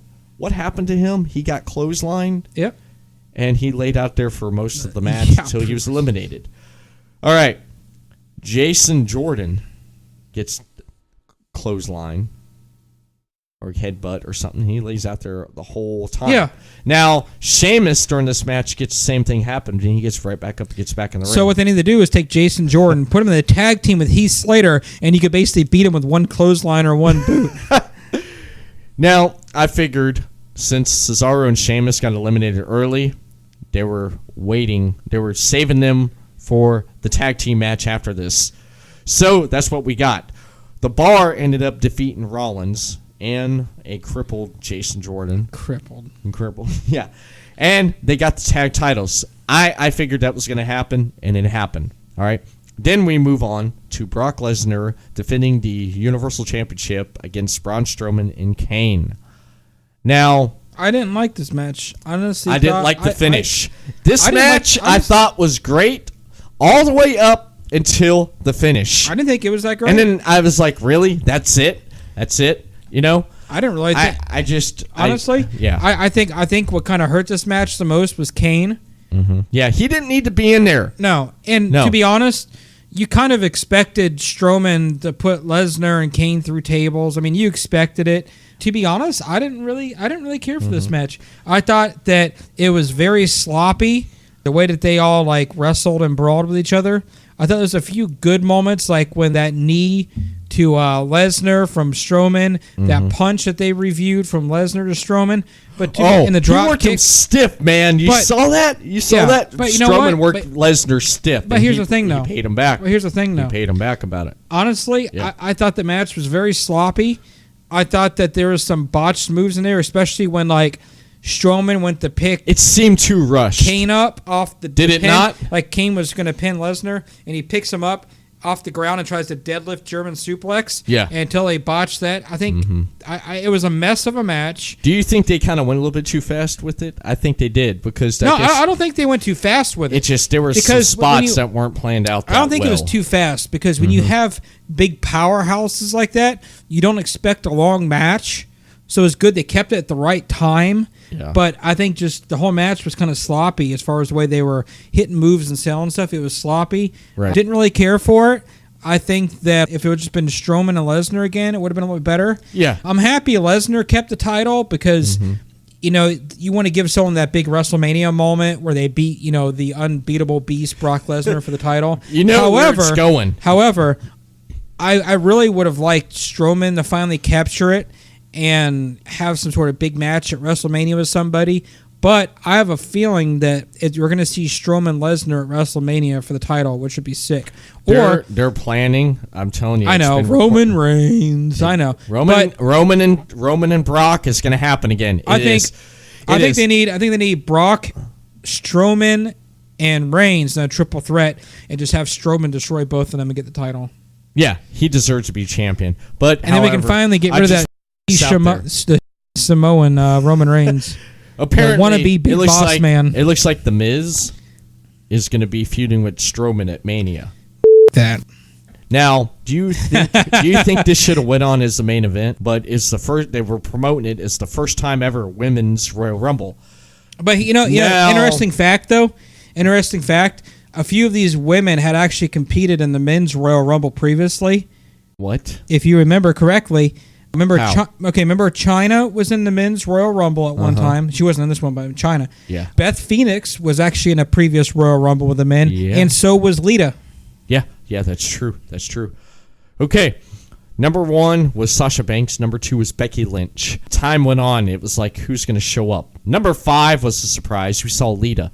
Lita looked really damn good. And I'll tell you what. She moved in the ring really good. Did she not? She did until she did her moonsault, and she botched that so bad she didn't even make it far enough. Almost landed on her neck. I'm glad you mentioned that because did you notice right when she got up on the steps, she kind of was like, yeah, like oh shoot, I have not done this in a long time. I got to give her credit for at least pulling it out, but.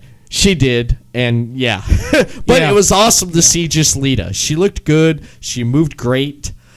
Then we had, Kairi Sane from NXT show up at number 6, Tamina at number 7, Dana Brooks, the Terry Reynolds, Alexandra WCW ripoff. I'll tell you what, though. Now, Dana Brooke looked good, and she kicked some ass in that match. Yeah, she did. I think they really got about 5. They really need to start pushing her. Yeah.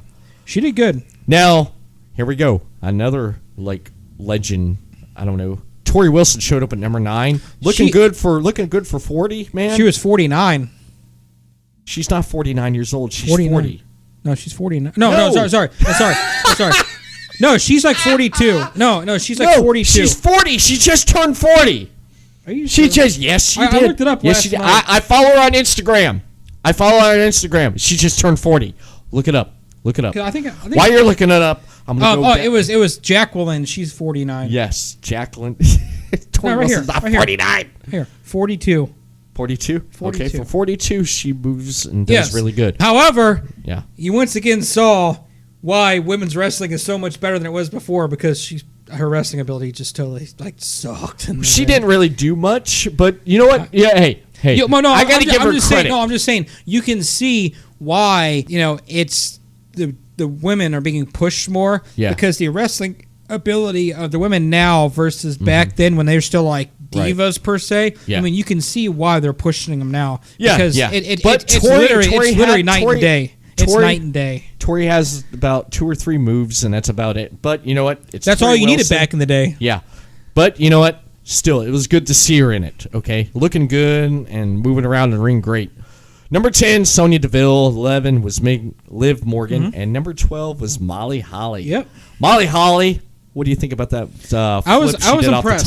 The Molly Go Round. I was impressed. I was trying to remember the name. Yeah, what was it called? The Molly Go Round. Molly Go Round. Yeah, I'm totally impressed. She looked great. good, moved good. I can't believe she did that, man. Yeah. Oh man. She does. If you look up what she does now, she does a lot of work with rehabilitating people with like drug habits and stuff. And she's a trainer over at Ken Anderson's wrestling school. Yeah.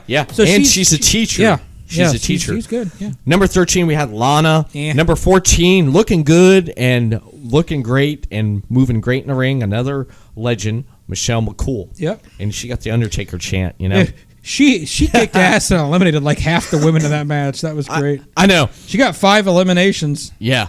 Now, numbers 15, we had Ruby Riott come in. And number 16. Oh, God. Excuse me. No, excuse me. Vicky Guerrero. I wanted to grab 2 cocktail umbrellas and shove them in my ears a bunch of times.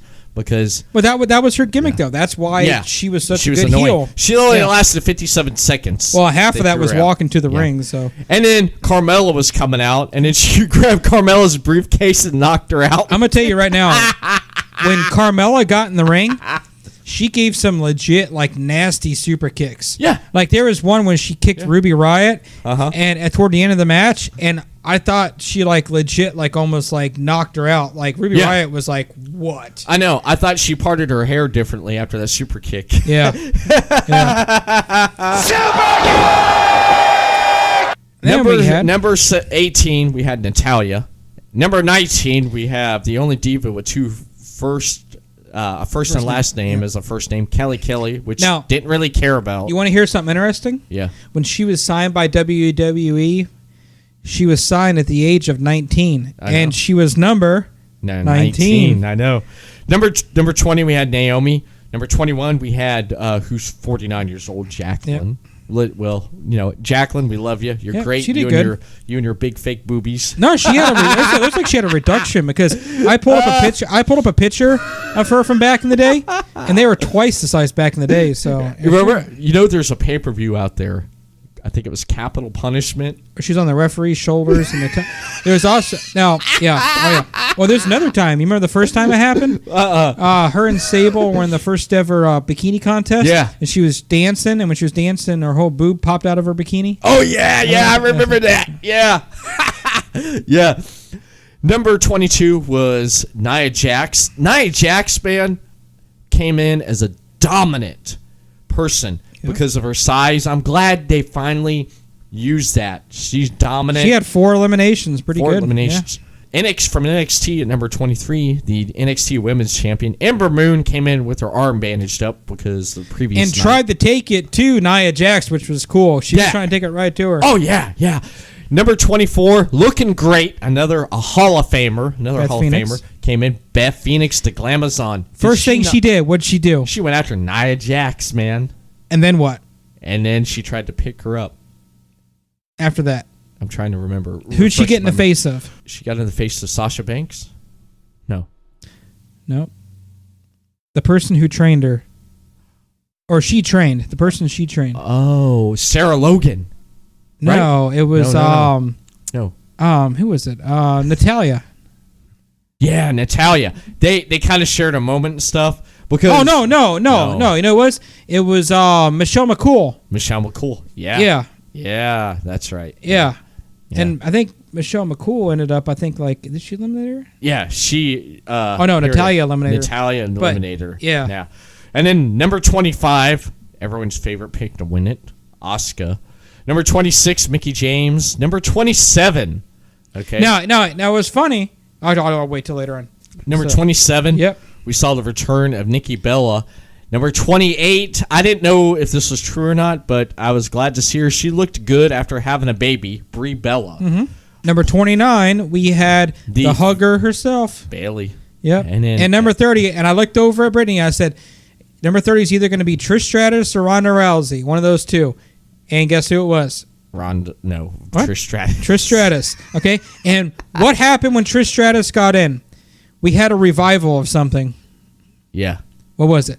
Mickie James. One of the best feuds in the women's division back in the day. Trish Stratus, Mickie James. Honestly. People say Trish Stratus, Lita. Yeah. I say Trish Stratus, Mickie James was better than her and Lita. You like that feud? Oh, yeah. I like the Lita feud. But honestly, those are my two favorite feuds, is Mickie James and Lita. Now, it started coming down, and I wish this person would have just not been one of the last people in the Rumble. Oh, yeah, Nikki Bella. Yeah, now, did you hear the chants that she got, though? What? When they were in the Final Four, they were saying, "Oh, John Cena sucks. Oh, John Cena sucks." It was great. It was absolutely great. It was great. And, of course, we didn't address this earlier, we had the Raw Women's Champion, Alexa Bliss, ringside watching this whole match. And SmackDown, Charlotte Flair. Mm-hmm. And on commentary, for the first time, we had Stephanie McMahon. Mm-hmm. I thought she did okay. I was so worried at the end of this match because I had a feeling with who Nikki Bella's getting married to that they were going to have her win the Rumble, and do it. And I was like, if they do, be like, I'm literally going to freak the out. Like there's no way you're going to have Nikki Bella, one of the, I'm sorry, but she sucks at wrestling, have someone come in here and take out Asuka. Yeah. And guess what? Didn't happen. I was good. I didn't want to blow my brains out afterwards. Yeah. We had Asuka take out Nikki Bella on the ring apron with a little drop kick. Yeah. And secure the winning spot. Yes. So they bring now Alexa Bliss, they bring Alexa Bliss and Charlotte. They bring them both the champions in the ring. And just as they go to see who she's going to pick for WrestleMania, something happens. Rowdy Piper. Rowdy Ronda Rousey comes out to horrible ring music. Yeah. Horrible ring music. What music? It was, what was that? I have no You know idea. it was horrible ring music. I can tell you that. What was that band back in the day, back in the 70s, that punk band? Oh, The Clash? Yes. They can't. Yeah. The Clash. She came out to The Clash. What I like about you. No, not that. No. And he goes, don't give a damn about my reputation. I don't give a damn about my reputation. Yeah, worst entrance music you could have for the so-called baddest woman on the planet, okay? I know. So, she comes out, okay, and if you remember Ronda Rousey, before her fights, she doesn't really talk. Nope. So she gets in the ring. Yeah. She's representing her Rowdy Rousey shirt, yes, Roddy Piper jacket, and she points to the WrestleMania sign. Now she does something though that further just ruined this whole moment. She's ear to ear smiling like a little giddy schoolgirl. Okay, so instead of having the baddest woman on the planet come out to good music, okay, walk in the ring. She's got that like if you remember a few years ago when she came out with The Rock at WrestleMania. Yeah, she had like that. Serious, straight face, like, I'm going to kill someone in the ring. Yeah. So instead of having her come out, give them the death look and then point, no, she comes out, she's smiling the whole time, horrible music, dances up to the ring, gets in there, points and smiles, gets out of the ring, goes over runs to around the Stephanie. ring, shakes her hand, starts, high-fiving fans. It looked like Stephanie was going to knock the crap out of her. So, and then she walks off. Now, what gets me... Ruined it. Totally ruined the whole thing. She stole Asuka's thunder. Asuka, this is the first Women's Royal Rumble. Asuka wins it. This is the first winner of the Women's Royal Rumble. And she took it from her. She took it. They should... A lot of people on the internet was going crazy about this, and I agree. You should have Ronda show up Monday night. Not steal Asuka's thunder. No. Asuka should have teased if she was going after the Raw or the SmackDown thing, and they should have concluded that way. They should have brought They should bring Ronda. They should have brought Ronda out tonight because this is Monday as we record this. They should have brought her out on Monday Night Raw. And basically made her presence, That's what kind of killed it for me for the Women's Royal Rumble. Now, I think it was good because here you had, the first Women's Royal Rumble, okay? You had, both champions in the ring, the winner of the first Royal Rumble, the undefeated superstar, okay? Right.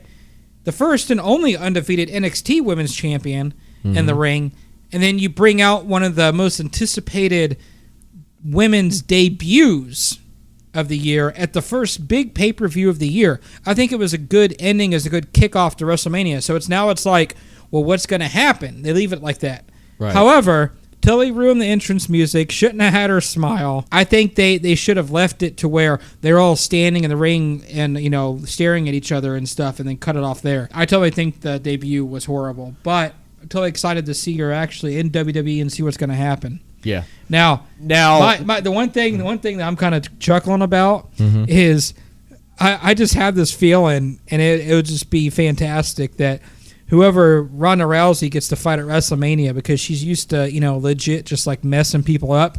They go to start the match, and Rousey accidentally full on kicks whoever opponent is and legit knocks him out in 5 seconds by accident. So it's like he accidentally knocks out her opponent and has to pin her, and it's just it's funny, but at the same time, it'd be awesome because she just legit knocks someone out and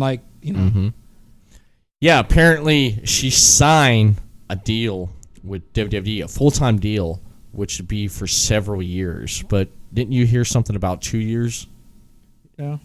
Someone said something. Was it Chris last week? I don't know. Yeah. One thing we want to throw out there, this will probably already break this week, but we want to make sure that this is legit. Is this one of your favorite tag teams during the Attitude Era? It was mine. Yeah, I mean, they were one of them. Yeah, they were. Yeah. Okay. It looks like the Dudley boys, Bubba Ray Dudley and Devon Dudley, may be going into the Hall of Fame, the WWE Hall of Fame. They may be announced. They'll be joining Bill Goldberg. Oh, Jesus. For the 2018 WWE Hall of Fame class. I'm sorry, you can't put Bill Goldberg in the Hall of Fame. Well, they just did. I know. Now, God, that's horrible. Now, let's finish this up right here and just 1 to 5. Royal Rumble, 2018 Royal Rumble. 2.5. 2.5. I'm gonna have to give it a 3. I'm just gonna get an average review because that's how I feel. It was just me personally. How I enjoyed it. I did find aspects entertaining. I found stuff cheesy. However, I didn't enjoy it in the last previous years. Did you enjoy? Really, you enjoyed stuff out of it, but you didn't really enjoy it. I enjoyed stuff about it. Yeah, but the disappointments heavily outweighed the enjoyments. So okay. I enjoyed the women's. I enjoyed Rousey's debut at the end. Yes, and the way they left it, but I think that I did not enjoy the way that they made her debut. The only singles non-Rumble match that I enjoyed was the AJ Styles one. I thought all the other ones were just very bland and below average. Uh-huh. I'm not counting the Cruiserweight because that's on the pre-show. Yes. I think the booking was poorly done during those matches. And as far as the men's, while it was better than last year's, I think, though, it still had a lot that was still wrong with it. And there was a lot of improvements that needed to be made. Okay. So out of all the matches, I only really enjoyed 2 of them. Okay. Maybe 2.5. I'd say the men's a half, so 2.5. Right.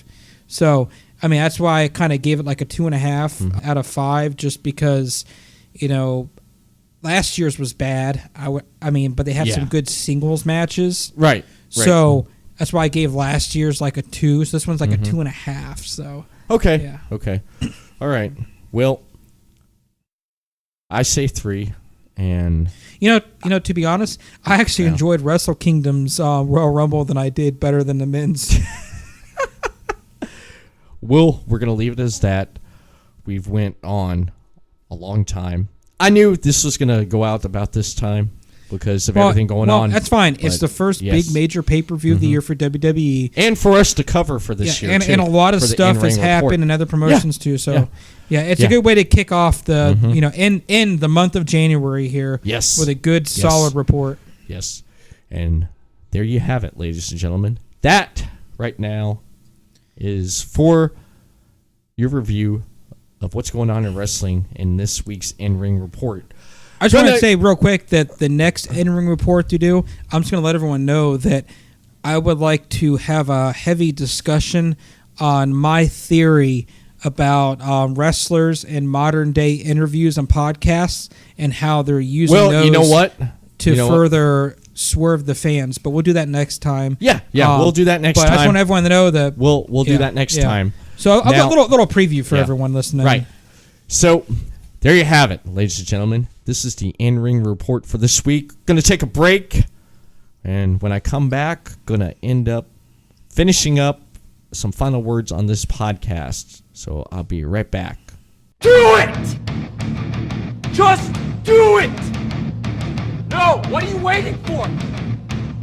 Do it! What more ELS, the Everett Lee Show podcast is available at the following. Download the audio version of this podcast and previous podcast at everettleeshow.libsyn.com, stitcher.com, Everett Lee Show. Leave us a rating and a comment in the comments section. iTunes, subscribe to ELS, the Everett Lee Show on iTunes. Give us a rating and a comment. For the video version of this podcast and previous podcasts, visit youtube.com, Everett Lee Show. For interview segments, visit dailymotion.com/Everett Lee Show. Just do it! Yes, you can! Just do it! ELS, the Everett Lee Show, is your shot of entertainment to the head. There you have it. That's it for this episode of the Everett Lee Show. I want to thank again everyone for downloading this episode.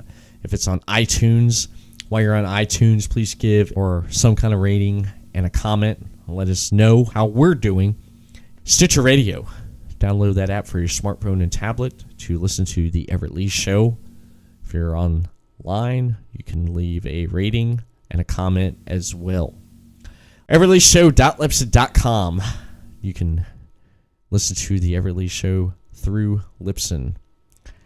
And you can check us out on YouTube. We are on YouTube. Everett Lee Show has a YouTube channel. For interviews, head over to Daily Emotion, dailyemotion.com/Everett Lee Show. And last but not least, we are on the Podcast City Network. Head over to podcastcity.net to hear this podcast and other podcasts such as ELS Uncut, Films the Classic, Imaginarium, Super Radio Brothers, coming soon, The Chris Carnage Show, and The Grimlock Show to Podcast City Network over at podcastcity.net. Podcast City Network's on Facebook, facebook.com/Podcast City Network. Hit the follow notification and click that thumbs up. Also on Twitter, at Podcast City Net. And that is it, ladies and gentlemen, for the Everett Lee Show. We will be back next week for another exciting show of the Everett Lee Show. And be sure to check me out on the Imaginarium podcast next week. Everett Lee signing off. Have a great weekend. We'll see you again next week.